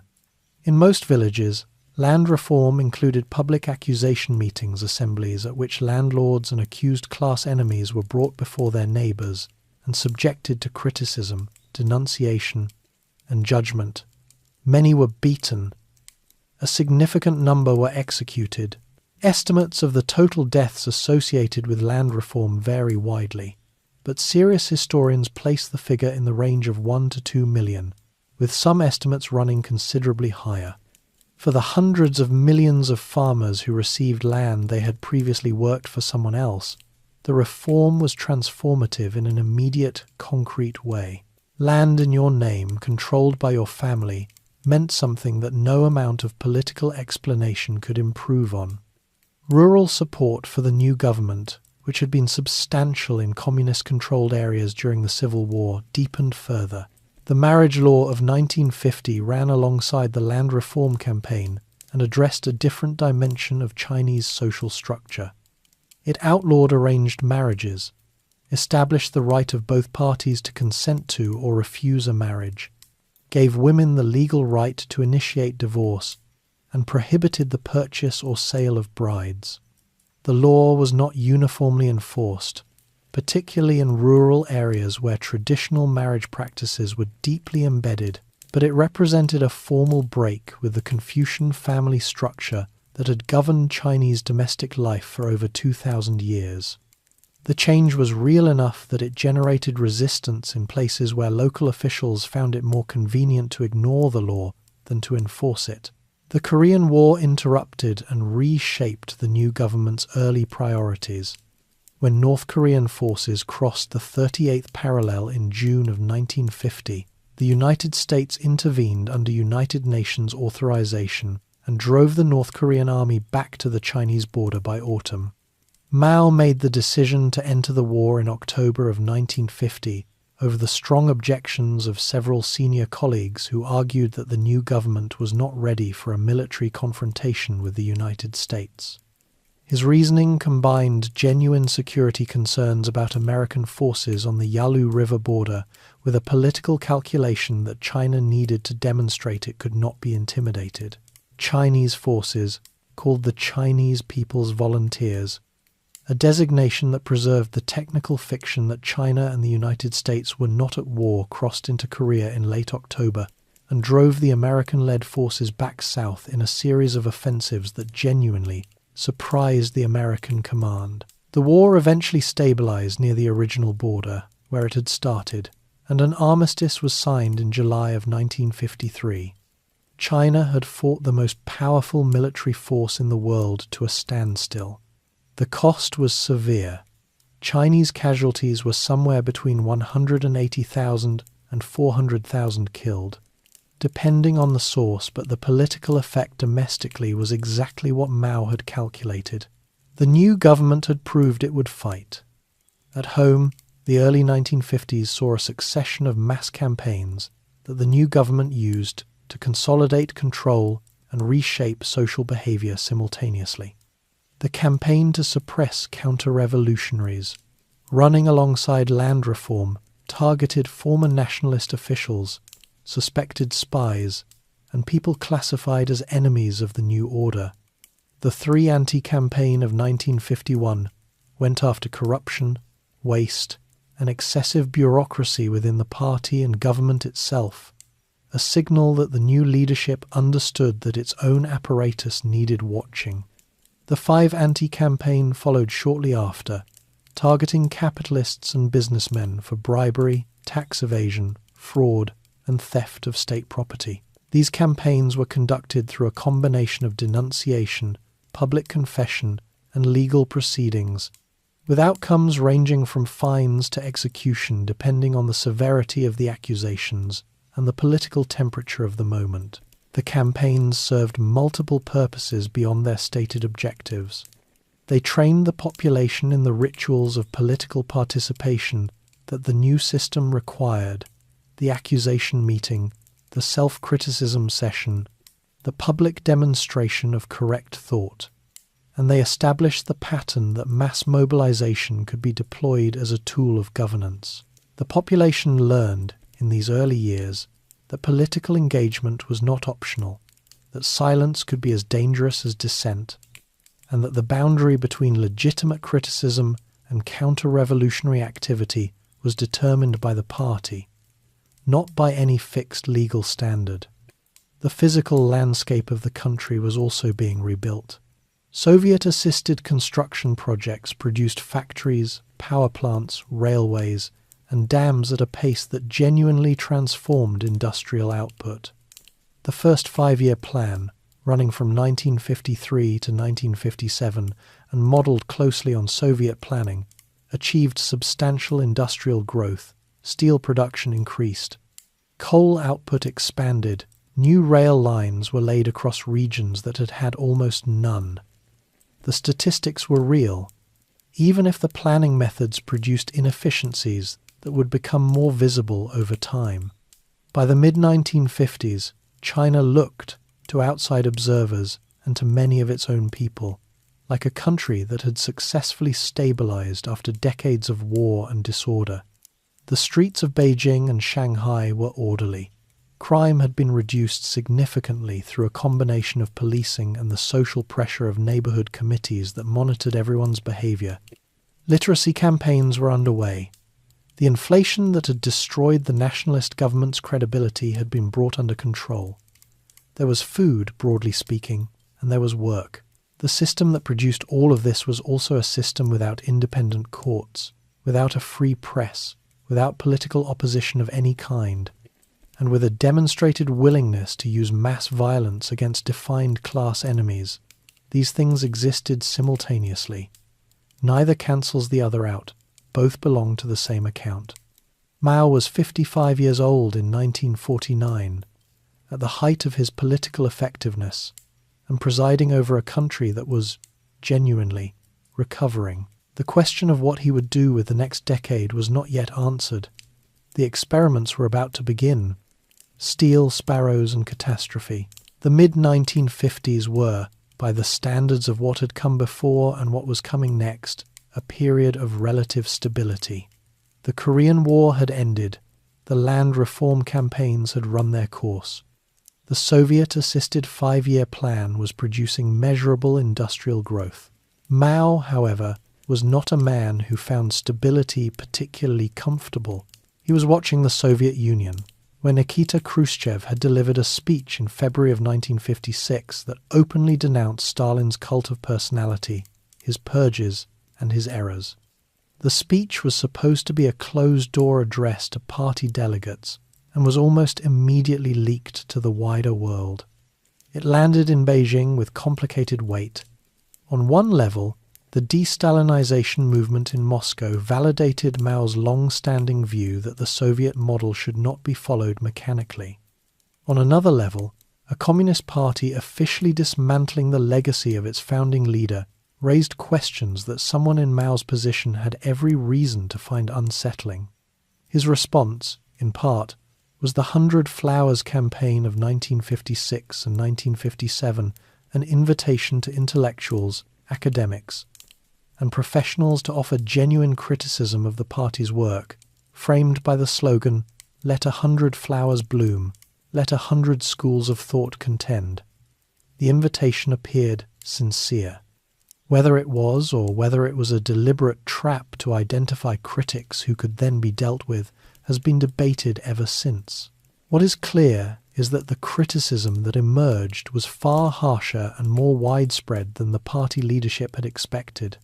Intellectuals and academics who had held their tongues for years produced detailed critiques of party bureaucracy, ideological rigidity, and the suppression of independent thought. The campaign was reversed almost immediately. The anti-rightist movement of 1957 labelled everyone who had spoken out too freely as a rightist, a counter-revolutionary, and sent somewhere between 300,000 and 500,000 people to labour camps, rural exile, or worse. Many of those purged were precisely the scientists, engineers, writers, and planners whose skills the country most needed. They would not return to productive work for years, if ever. The 100 Flowers campaign's legacy was a generation of educated Chinese who understood, with great precision, the cost of saying what they actually thought. Mao was already moving towards something far more ambitious. In 1958, he launched the Great Leap Forward, a campaign to transform China from an agricultural economy into an industrial power, not over decades, as conventional development would require, but within a few years, through the organized mobilization of the country's enormous population. The logic ran that what China lacked in technology and capital, it would compensate for in labor and revolutionary will. 500 million people, properly organized and properly motivated, could accomplish in months what other countries had taken generations to achieve. The agricultural side of the Great Leap involved the consolidation of the cooperative farms created in the early 1950s into enormous people's communes, units of 20,000 to 80,000 people that collectivized not just land, but effectively all aspects of rural life. Communal kitchens replaced family cooking. Private plots were abolished. Tools, animals, and household metal implements were pooled. The communes were governed by production quotas set by party officials who reported upward through a system that strongly discouraged admitting failure. The industrial side centered on the steel campaign. Mao had set a target of doubling steel production within a year, and the method chosen to achieve it was the construction of backyard steel furnaces across the entire country, small clay or brick kilns that ordinary farmers and factory workers would operate alongside their regular duties. Tens of millions of people built furnaces. Schools, offices, and villages were organized into steel-producing units. To meet the metal requirements of the furnaces, people melted down whatever iron and steel they possessed: cooking pots, farming tools, door hinges, and in some areas the metal fittings from plows and carts. The steel that came out of the backyard furnaces was mostly useless. Small-scale furnaces burning coal or wood at insufficient temperatures cannot produce the kind of steel required for industrial purposes. What they produced was brittle pig iron that could not be welded, machined, or used for construction. Warehouses accumulated piles of it. The targets were met on paper. In practice, the country had destroyed enormous quantities of functional farm equipment to produce metal that served no purpose at exactly the moment when the harvest needed every tool available. The Four Pests campaign ran simultaneously and addressed what party planners had identified as the four enemies of agricultural productivity: rats, flies, mosquitoes, and sparrows. The sparrow, it had been calculated, consumed significant quantities of grain and therefore represented a drain on food supplies that the revolution could not afford. Campaigns were organized across the country to eliminate sparrows entirely. People banged drums, waved flags, and chased the birds continuously until they dropped from exhaustion. Nests were destroyed. Eggs were smashed. The campaign was, by the narrow measure of sparrows killed, successful.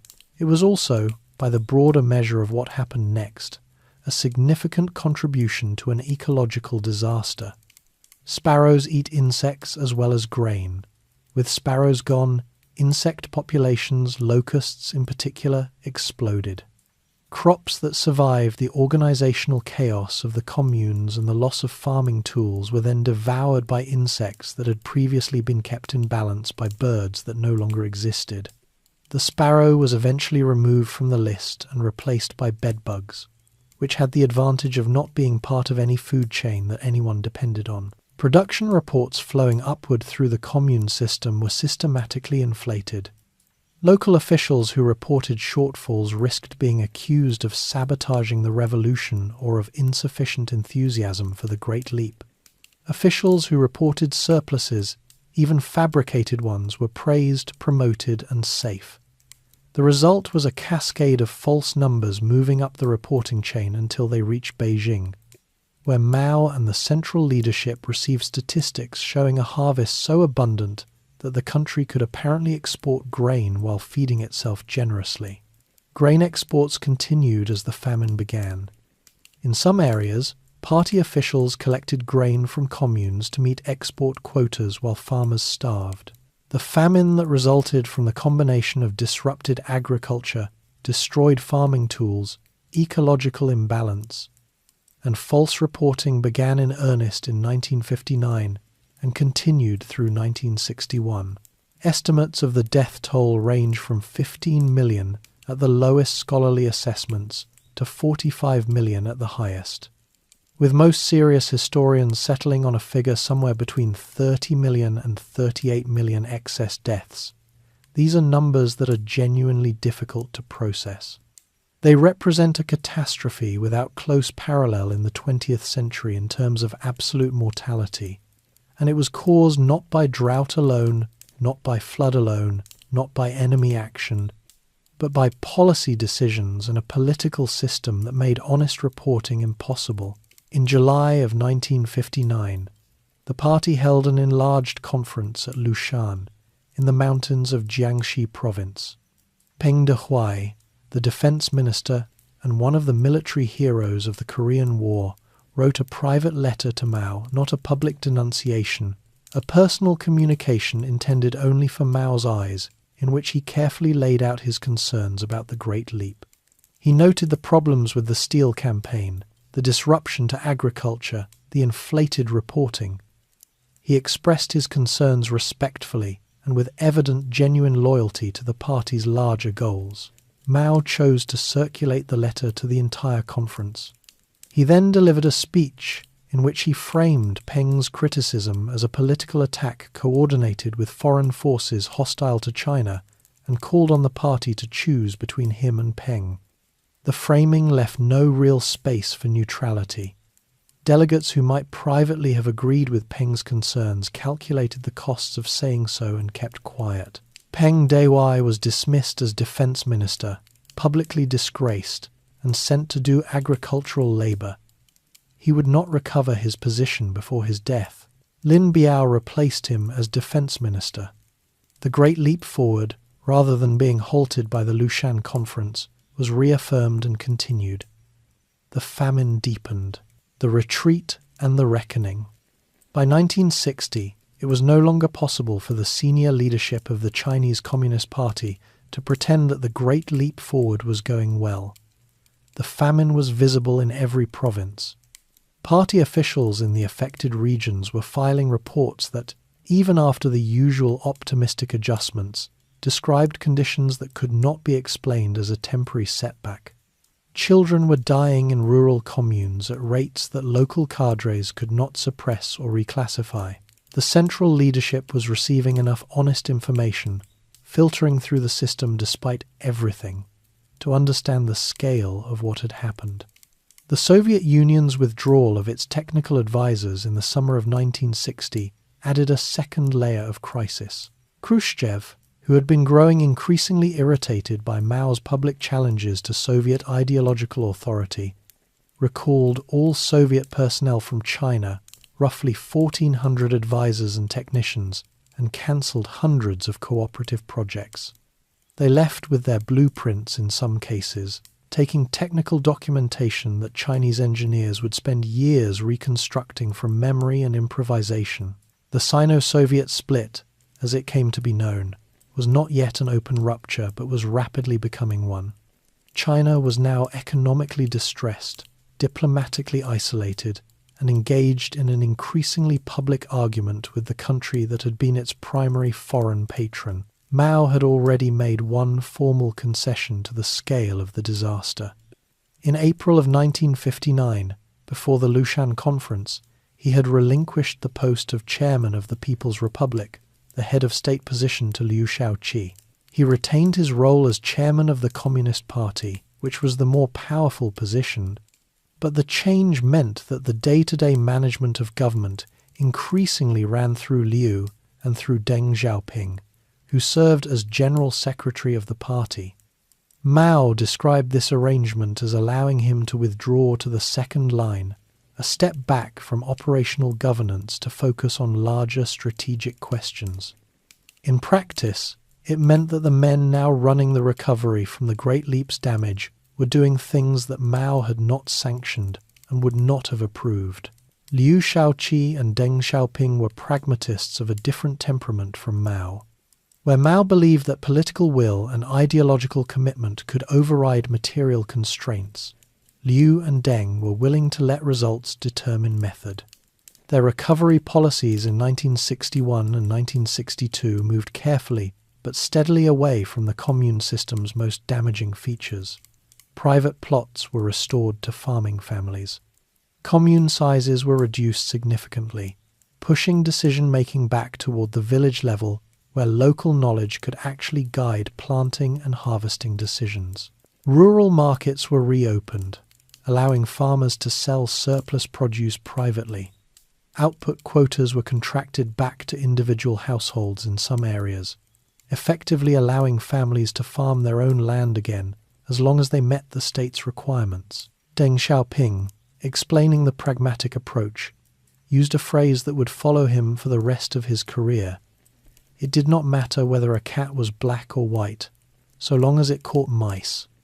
The line was efficient and clear, and it described exactly the distance between how he thought about governance and how Mao did. Mao thought the colour of the cat was the entire point. The famine began to ease through 1962, though recovery was slow, and the rural population remained deeply damaged in ways that would persist for years. Exactly how many people had died became a question that the party's statistical apparatus was not designed to answer honestly, and serious demographic analysis of the famine's toll has been the work of scholars outside China operating on incomplete records ever since. In January and February of 1962, the party convened what became known as the 7,000 Cadres Conference, the largest internal party meeting in the history of the People's Republic, bringing together senior officials from across the country to assess what had gone wrong. Liu Shaoqi delivered a speech that, within the constrained vocabulary of party discourse, was remarkably direct. The disaster, he said, was 30% natural calamity and 70% man-made error. The The phrase circulated widely and was understood by everyone present to mean exactly what it said. Mao sat on the stage during the conference and did not dominate proceedings in the way he had at previous gatherings. He made a self-criticism that acknowledged some responsibility without specifying what, exactly, he was responsible for. He appeared, to observers at the time, subdued. He was paying close attention. He later told colleagues that at the 7,000 cadres conference, and in the period that followed, he felt he was being treated like a dead ancestor, displayed with formal reverence at ceremonies, while his actual views were quietly set aside. The men managing the recovery were solving the problems he had caused with methods he found ideologically intolerable, and they were succeeding, which made it worse in a specific way. If their pragmatic policies had failed, he could have reasserted his position on principled grounds. The fact that the policies were working deprived him of that option. The Sino-Soviet split moved from private disagreement to public confrontation during 1963, when Chinese and Soviet parties exchanged open polemics, accusing each other of abandoning genuine Marxism-Leninism. The Soviet side accused China of adventurism and nationalism dressed up as doctrine.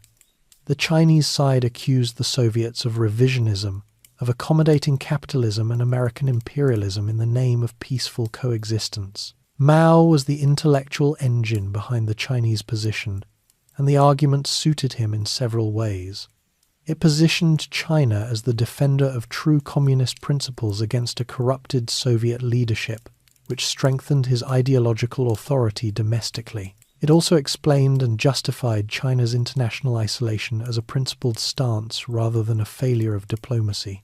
The isolation had practical consequences. China was developing its nuclear weapons program without Soviet assistance, relying on its own physicists and engineers to solve problems that the Soviet advisors had taken with them when they left. On the 16th of October, 1964, China successfully detonated its first nuclear device at the Lopnor test site in Xinjiang. The test was a genuine technical achievement, accomplished under conditions of significant resource constraint. It announced China's arrival as a nuclear power and somewhat changed the strategic calculations of every government that dealt with it.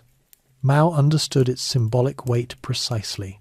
The Socialist Education Campaign, which Mao launched in 1963 and ran through 1966, was his attempt to reassert ideological direction over a party that he felt had drifted during the recovery years.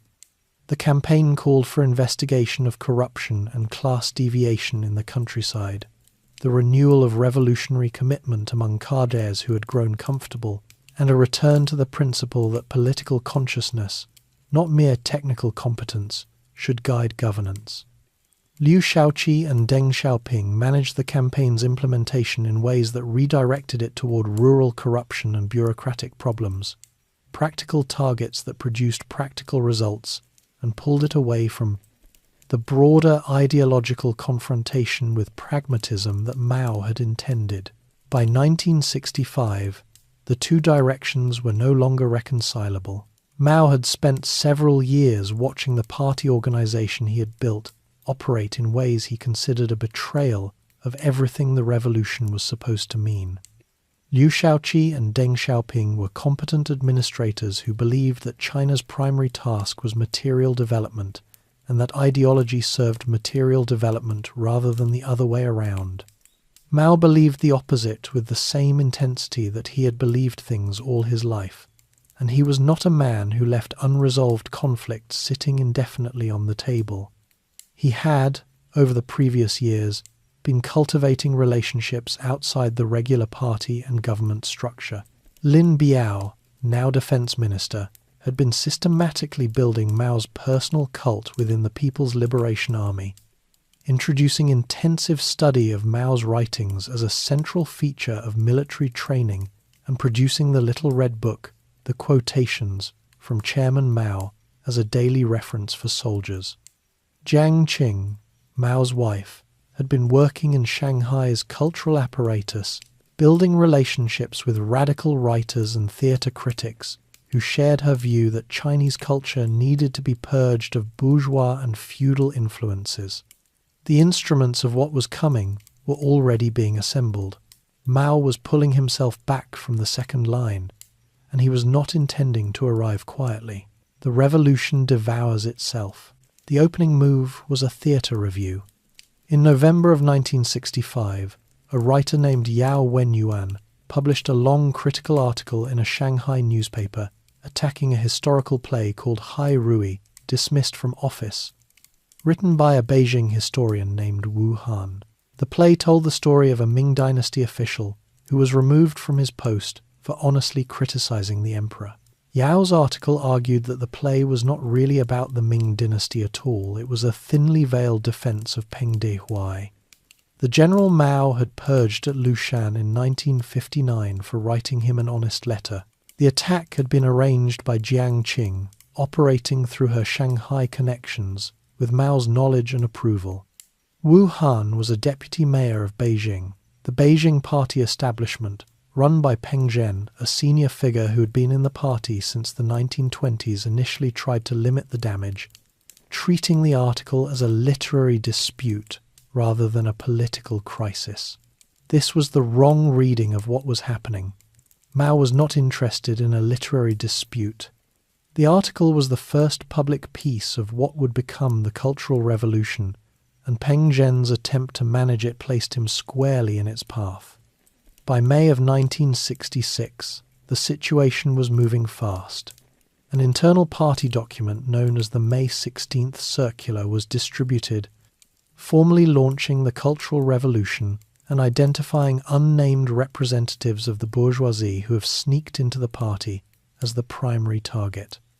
The circular was Mao's declaration of war on the party structure that Liu Shaoqi and Deng Xiaoping represented. Peng Zhen was removed from his positions within days. At Peking University, a philosophy lecturer named Ni Yuanzi posted a large handwritten wall poster at Dazibao on the 25th of May, attacking the university's leadership as counter-revolutionary suppressors of the student movement. Wall posters were a traditional form of Chinese public communication, and Ni's was not the first one critical of authority to appear that spring. But Mao read it, praised it as the first Marxist-Leninist big character poster in China, and had it broadcast nationally on radio. The effect was immediate.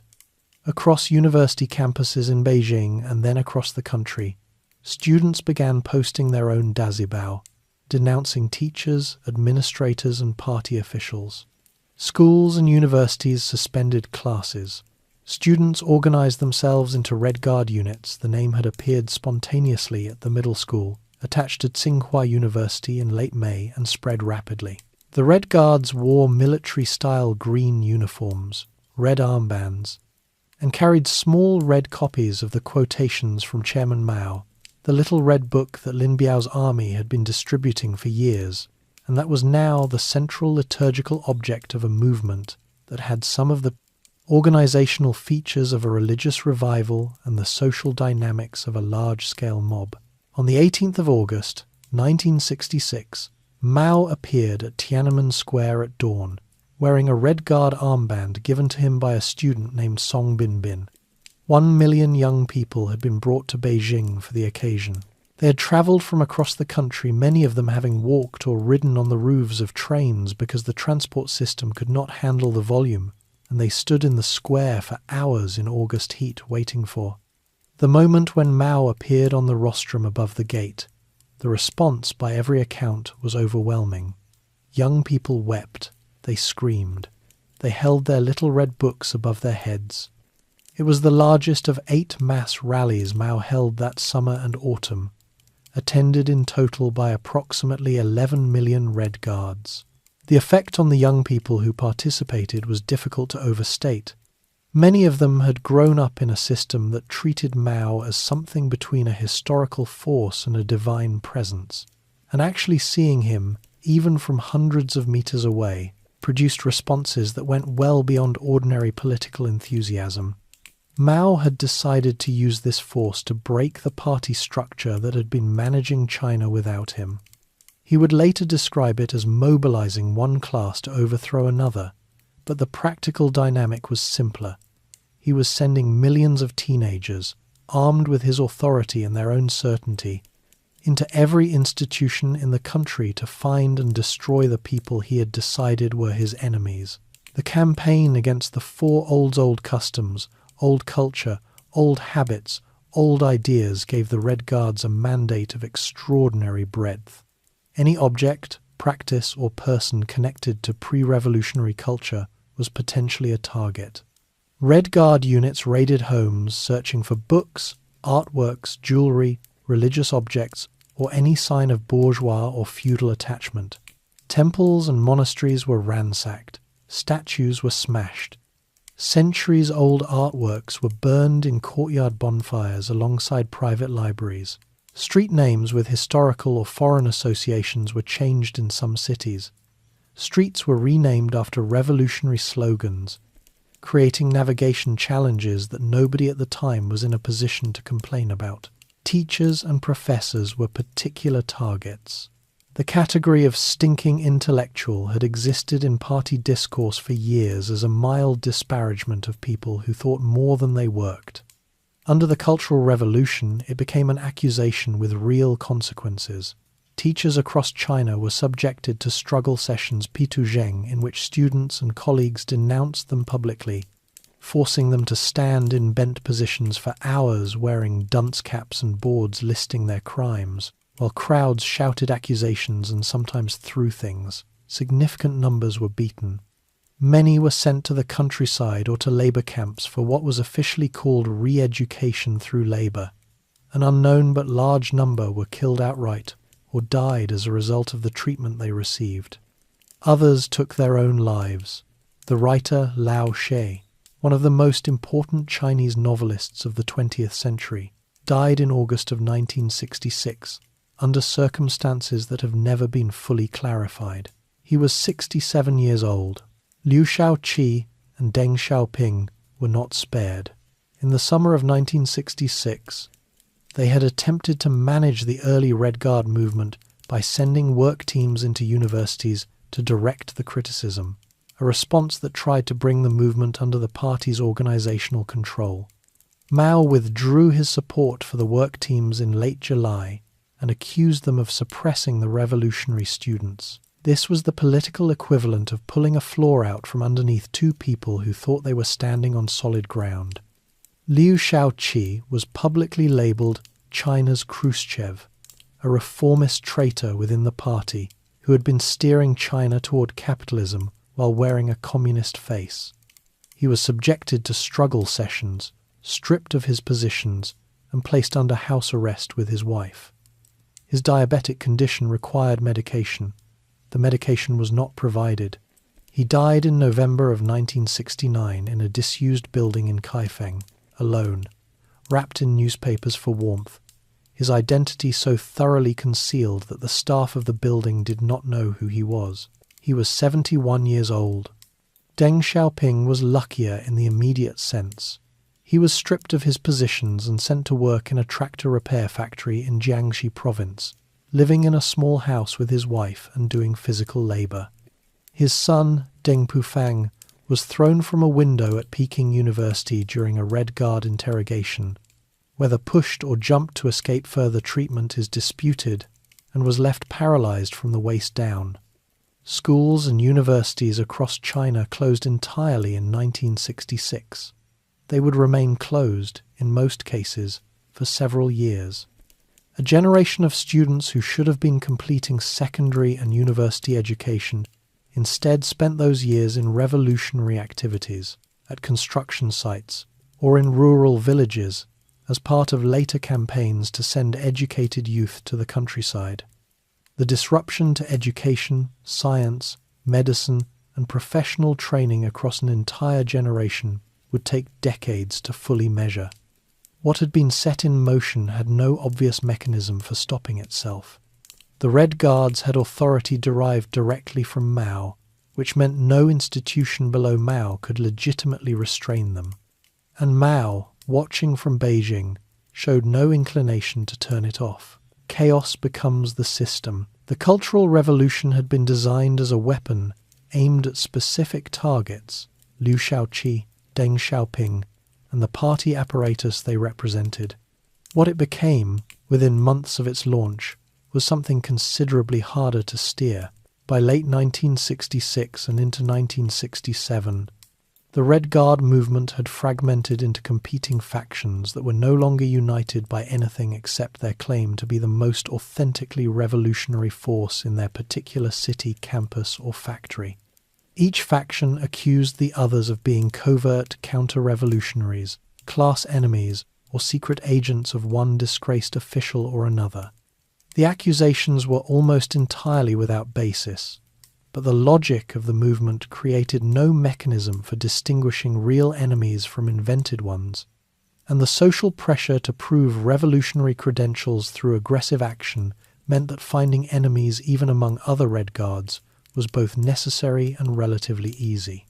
The factional disputes escalated from verbal confrontation to physical violence to, in some regions, outright armed combat. Red Guard units raided military armories and provincial weapons depots. In the city of Wuzhou in Guangxi province, rival factions conducted artillery duels across the city.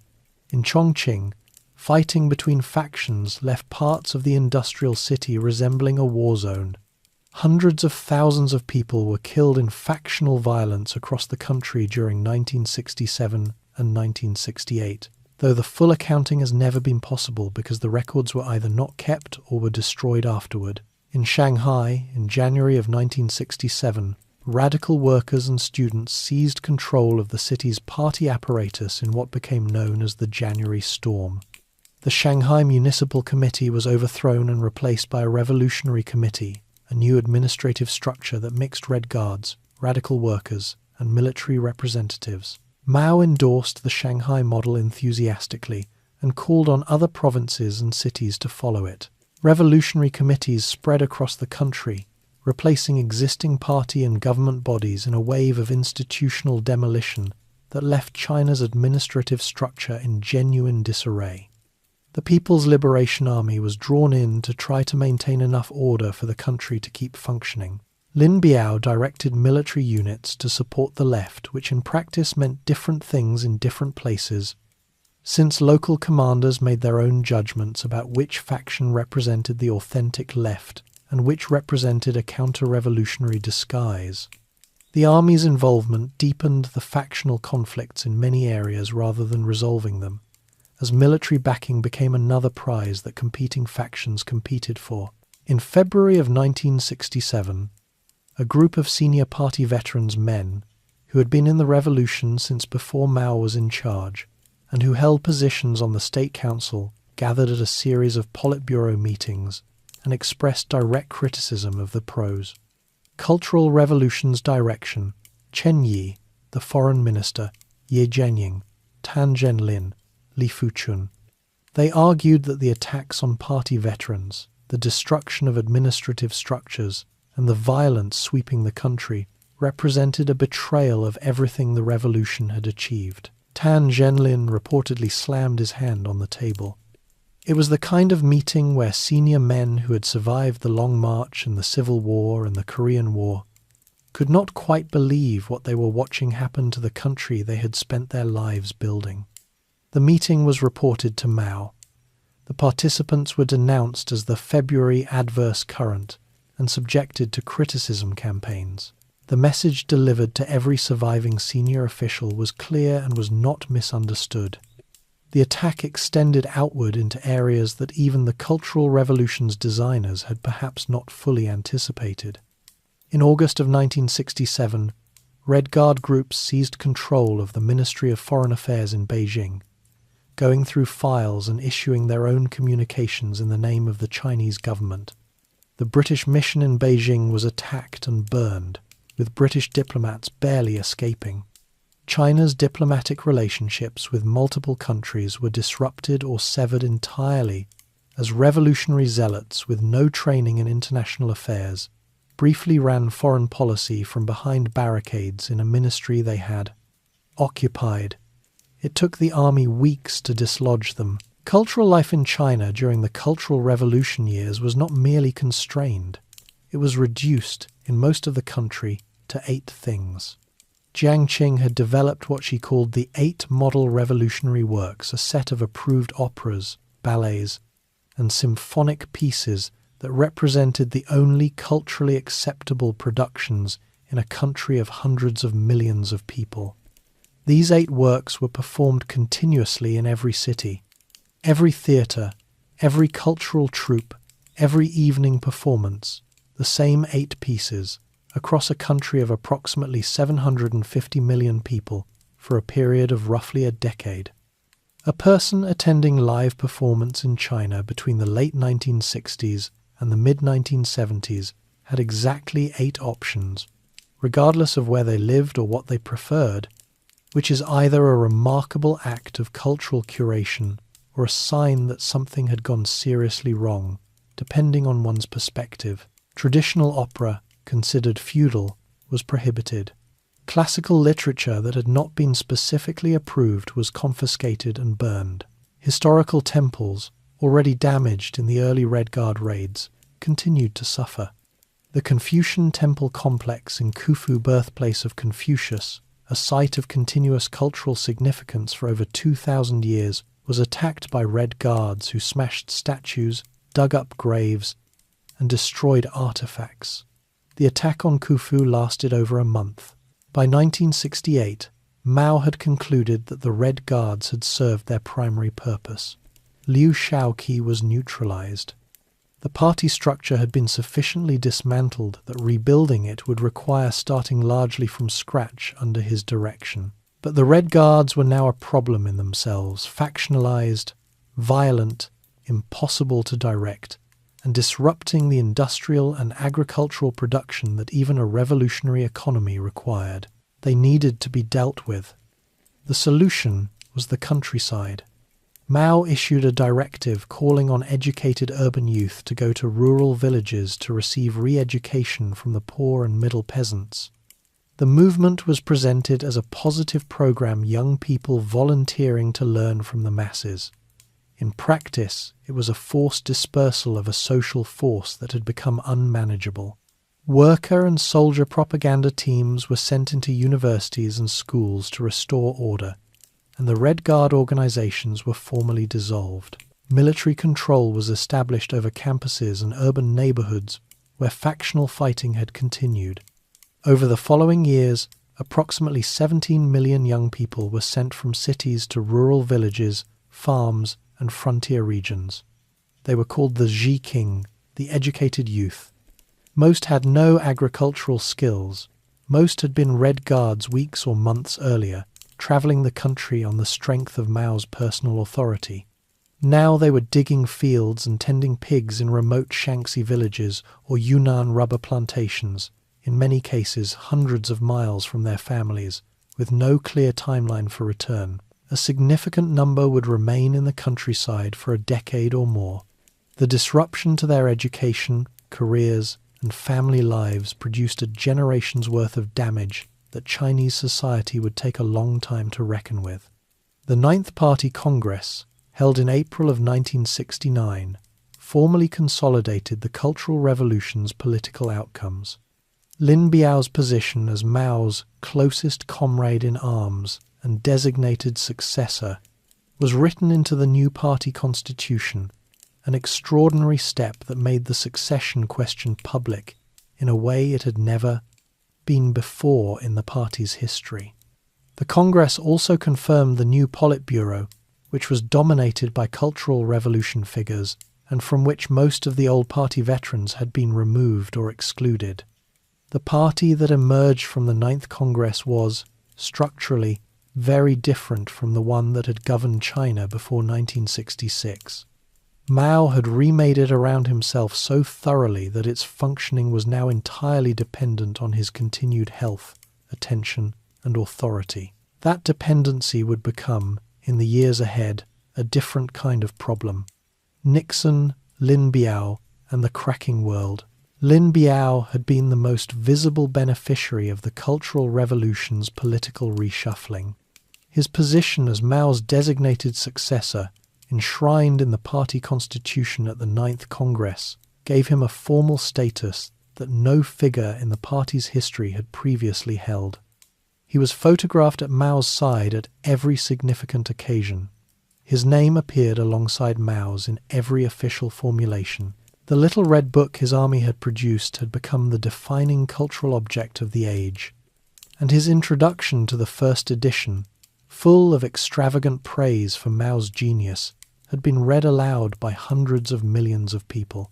By 1971, the relationship between the two men had deteriorated to the point of mutual suspicion. The specific reasons are still not entirely clear, and the official Chinese account of events has never been fully credible. What the evidence suggests is that Lin Biao or his son Lin Liguo, or both, with different degrees of planning and intent, were involved in discussions about what to do if Mao decided to move against the Lin family. Whether this constituted a genuine plot to assassinate Mao, as the official account insists, or a more defensive contingency planning exercise that was discovered before anyone acted on it, remains disputed. What is not disputed is what happened on the night of the 13th of September, 1971. A British-made Trident jet took off from an airfield in Inner Mongolia carrying Lin Biao, his wife Ye Kun, his son Lin Liguo, and several others. The plane flew north into Mongolian airspace. Sometime in the early hours of the 14th, it crashed in the desert near a town called Underkhan in the Mongolian People's Republic. Everyone aboard died. Mongolian authorities found the wreckage and the bodies within hours. The Chinese government said nothing publicly for weeks. National Day on the 1st of October came and went without the usual photographs of Lin Biao at Mao's side, without the usual formulations that had paired their names together for 2 years, without explanation. People who paid attention to such things noticed. People who paid less attention found out later, when the party began the process of explaining to its membership what had happened to the man whose name had been written into the party constitution as the next leader of China. The explanation offered that Lin Biao had been a traitor all along, a hidden agent of both the Soviet Union and the Kuomintang simultaneously, who had conspired against Mao from inside the revolution, required a level of retroactive credulity that strained even the considerable capacity for ideological adjustment that the previous decade had developed in the Chinese. Population. Lin Biao had been Mao's closest comrade in arms for years. He had appeared in every political ritual, every official photograph. Either the party's vetting system had failed completely and repeatedly, or the explanation was incomplete. The second option was closer to the truth, but it was not the option that could be stated publicly. Mao's response to the Lin Biao affair was a complicated private grief. By several accounts, his health deteriorated significantly in the weeks after the crash, not from any specific new illness, but from the accumulated effect of a shock he had not been fully prepared for. The man he had elevated above everyone else in the party had apparently chosen to run rather than face whatever he believed Mao was preparing to do to him. Whether this was an accurate reading of Mao's intentions is another question that cannot be fully answered. While the Lin Biao crisis was still being managed internally, a different kind of transformation was underway in China's relationship with the world. The logic that drove it was straightforward, even if its execution was remarkable. The Soviet Union and China were, by the early 1970s, genuine adversaries. Border clashes along the Ussuri River in 1969 had left dozens of soldiers dead on both sides. The Soviet military buildup on the Chinese border was substantial. Mao had concluded that the Soviet threat to China was more immediate than the American one, and that a diplomatic opening to the United States could serve as a strategic counterweight. The signal came in April of 1971 through the improbable medium of table tennis. An American table tennis team competing in Japan received an unexpected invitation to visit China, the first group of Americans permitted entry to the People's Republic in over 2 decades.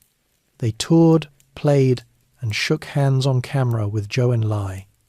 The term ping-pong diplomacy was coined by journalists who could not quite believe what they were covering.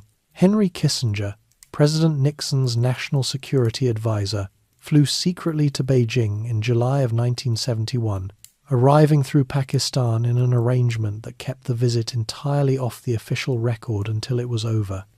He spent 2 days in direct conversations with Zhou Enlai, and returned to Washington with the framework for something that had seemed, until days before it happened, essentially unimaginable. Nixon announced publicly that he would visit China. The announcement was a genuine geopolitical shock. The United States had refused to recognize the People's Republic since 1949. Nixon himself had built significant parts of his earlier political career on anti-communist credentials. The reversal was so dramatic and so complete that it could only have been executed by someone whose anti-communist record was beyond challenge, which was, in fact, part of the calculation. Nixon arrived in Beijing on the 21st of February, 1972. He was taken to meet Mao that same afternoon, a meeting that had been presented as possibly not happening, since Mao's health was publicly uncertain, and which lasted approximately 65 minutes in Mao's book-lined study at Zhongnanhai. Mao was visibly unwell. He moved with difficulty and spoke in a manner that required Zhou Enlai's assistance to interpret, not just translate. He had been suffering from what Chinese doctors had diagnosed variously, but which Western physicians, who later reviewed the records, concluded was most likely amyotrophic lateral sclerosis, a progressive motor neuron disease that was gradually affecting his ability to speak and move. The conversation reportedly covered philosophy, history, and geopolitical generalities rather than specific agreements. Nixon, who had spent his career cultivating the image of a hard-nosed pragmatist, appeared genuinely awed by the meeting in a way that his prepared notes had not quite accounted for. Mao, for his part, managed the encounter with the kind of controlled display of presence that he had been practicing since the Yan'an cave years, projecting authority from a position of physical difficulty in a way that required considerable effort and considerable skill. The Shanghai Communiqué, signed at the end of the visit, committed both sides to a gradual normalization of relations and established the diplomatic framework that would govern the relationship for decades. The United States acknowledged that there was one China and that Taiwan was part of China, a formulation careful enough to avoid resolving the question while allowing both sides to move forward. American forces would be progressively withdrawn from Taiwan. The geopolitical impact was significant and immediate. The Soviet Union, watching the United States and China align against it diplomatically, faced a strategic problem that had not existed a year earlier. The triangular relationship between Washington, Beijing, and Moscow that emerged from Nixon's visit became one of the defining structures of the 1970s Cold War. Within China, the Cultural Revolution was not over but was entering a different phase. Zhou Enlai, operating from his position as premier with Mao's intermittent approval, had managed to rehabilitate some of the officials purged in the late 1960s. Deng Xiaoping was brought back from his tractor factory in Jiangxi in 1973 and restored to a vice-premier position, a rehabilitation that Mao approved, partly because the administrative demands of running the country required experienced people, and partly because the Lin Biao affair had reminded him that elevating any single successor figure carried its own risks. Zhou Enlai was diagnosed with bladder cancer in 1972. He continued working, managing enormous amounts of government business from hospital as his condition worsened, a figure of remarkable personal discipline operating under conditions that would have incapacitated most people. Around Mao, a group of radical Cultural Revolution figures had consolidated their influence over cultural and propaganda affairs. Jiang Qing, Zhang Chunqiao, Yao Wenyuan, and a young Shanghai worker turned official named Wang Hongwen formed the group that would later be called the Gang of Four, though nobody used that name while Mao was alive. They competed with Zhou Enlai and the rehabilitated officials for Mao's ear, and the last years of Mao's life were shaped by the tension between these two factions pulling in opposite directions. Mao himself was increasingly confined. His eyesight was failing. His speech was difficult to understand without trained interpreters. He received visitors in his private quarters rather than in formal meeting rooms. The man who had addressed 1 million Red Guards from Tiananmen was now largely invisible, the source of pronouncements that others carried to the world on his behalf. The revolution he had made was outlasting his ability to direct it.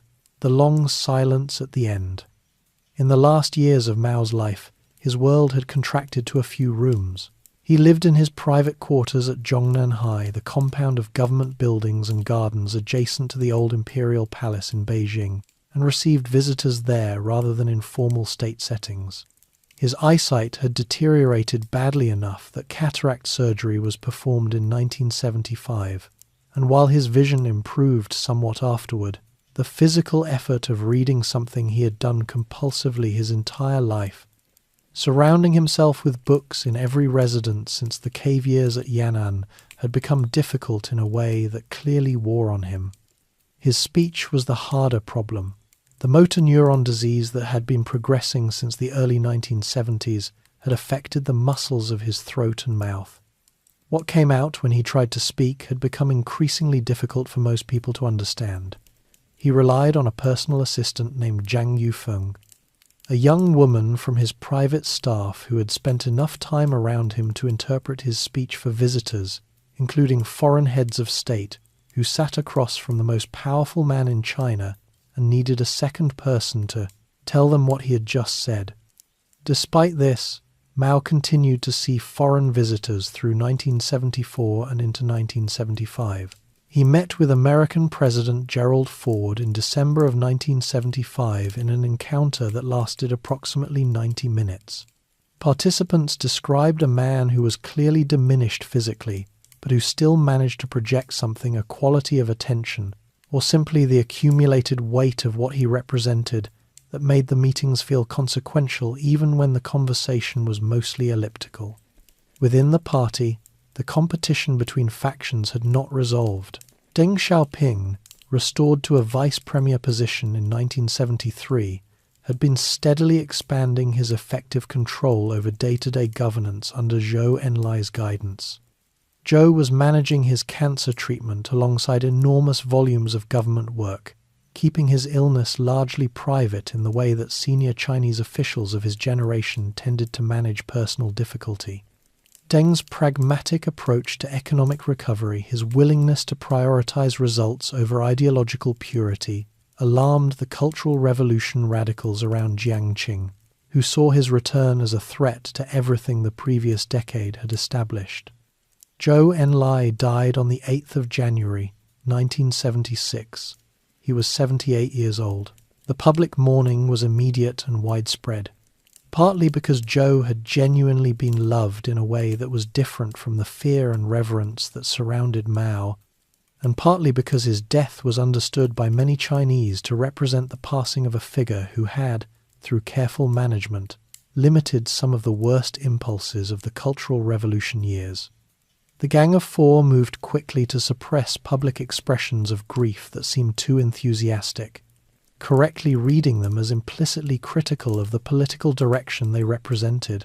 The Qingming Festival, the traditional day for mourning the dead, falling in early April, provided the occasion for something the party had not managed to prevent. In the days before the 4th of April, ordinary citizens began bringing wreaths and flowers to Tiananmen Square to commemorate Zhou Enlai. The flowers accumulated. People came to read the poems and tributes others had left. What started as a gesture of grief began to acquire a political dimension that the central leadership found alarming. The mourning for Zhou was also, quite visibly, an expression of discontent with the current direction. On the night of the 4th of April, militia forces cleared the square and removed everything that had been left there. The following day, the 5th of April, crowds gathered again and encountered the empty monument. The resulting confrontation, crowds and militia, accusations and arrests became known as the Tiananmen Incident. Several people were killed, many more were detained. The Gang of Four successfully convinced Mao that Deng Xiaoping had organized the incident as a deliberate political provocation. Mao, who was by this point receiving information primarily through the filter of people around him who had their own interests in how that information was shaped, accepted the interpretation. Deng was stripped of all his positions for the second time and sent back into internal exile. Hua Guofeng, a relatively obscure party official from Hunan, who had risen partly through his connection to Mao's home province, was appointed first vice-chairman of the party and premier, a dual position that made him the formal designated successor. Then the earth moved. On the 28th of July, 1976, a catastrophic earthquake struck the city of Tangshan in Hebei province, approximately 90 miles east of Beijing. It happened at 3:42 in the morning, when most of the city was asleep. Tangshan was an industrial city of about 1 million people, built on a coal basin, with construction standards that offered almost no protection against a major seismic event. The official death toll was set at 242,000, a number that most analysts consider a significant undercount. The actual death toll was probably closer to 500,000. In traditional Chinese cosmology, a framework that had been officially repudiated by the Communist Party but had never quite stopped shaping how people thought about catastrophe, major earthquakes were associated with the fall of dynasties. The Tangshan earthquake, coming in the same year as the deaths of Zhou Enlai and the veteran military commander Zhu De, was interpreted by many ordinary Chinese, quietly and privately, as a sign that something fundamental was ending. They were not wrong. Mao Zedong died at 12 minutes past midnight on the 9th of September, 1976. He was 82 years old. The cause was recorded as a heart attack, though the motor neuron disease had been the longer process that had brought him to that condition. The announcement was made to the Chinese people on the afternoon of the 9th. Read over radio and television in the measured official tones that the party used for news that required the country to process something enormous and proceed without panic. The Gang of Four moved to consolidate control in the immediate aftermath. They did not have enough time. On the 6th of October, 1976, less than a month after Mao's death, Hua Guofeng and senior military figures arrested Jiang Qing, Zhang Chunqiao, Yao Wenyuan, and Wang Hongwen in a single coordinated action. The arrests happened during what the four had expected to be a routine meeting. Jiang Qing, by the accounts of those present, demanded to know by whose authority she was being detained.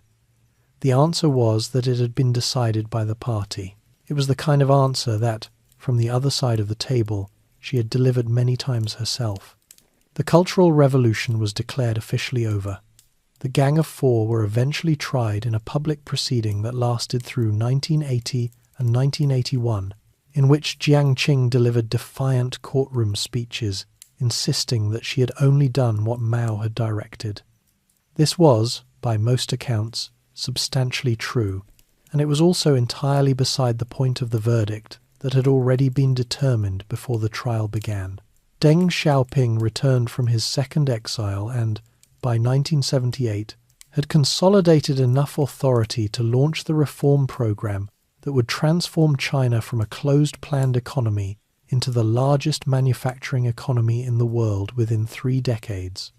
He did this by doing precisely what Mao had spent the Cultural Revolution trying to prevent, subordinating ideology to results, opening the economy to markets, inviting foreign investment, and telling the Chinese people that getting rich was compatible with socialism. Whether this represented the completion of Mao's revolution or its dismantling depended on which part of Mao's legacy one chose to emphasize. The official party verdict on Mao, delivered by Deng Xiaoping and formalized in a 1981 resolution, was 70% correct, 30% wrong. His contributions to the founding of the People's Republic and the consolidation of Chinese sovereignty were credited. The Great Leap Forward and the Cultural Revolution were acknowledged as serious errors. The formulation was careful enough to preserve the party's continuity with its own history while establishing a firm distance from its worst chapters. Mao's portrait still hangs above Tiananmen Gate, His face still appears on Chinese currency. His mausoleum sits in the square below the portrait where his body lies preserved, visited by millions of people every year who queue for the experience of passing through the same space as his remains. What they are there to see or feel or settle in themselves about the man and the century he shaped that is not uniform. China has not resolved its reckoning with Mao, and perhaps cannot, because the reckoning would require the party to account fully for a history it is still made of. He was born in a village in Hunan, where a boy with a pile of borrowed novels lay in a corner reading stories about men who overthrew unjust rulers. The world he died in was unrecognizable from that village, and he had done more than any single other person to make it so. Whether that was a good thing, and how much of it was good and how much catastrophic, is a calculation that depends on which Chinese person you ask, and on which decade of their life you are asking them in. The rice fields of Shaoshan are still green. Settle in now. The story has found its end, or at least the place where the telling stops. Mao Zedong lived for 82 years, across one of the most turbulent centuries any country has ever passed through. A lot happened. You followed it all the way here. If you are still awake, there is another journey waiting for you on the screen right now. Just reach over and let it carry you forward. And if tonight's story was one you found worth your time, a like or a subscribe means a lot, or leave a thought in the comments below. For now, let your body go heavy. Close your eyes. The story is done for the night. Good night.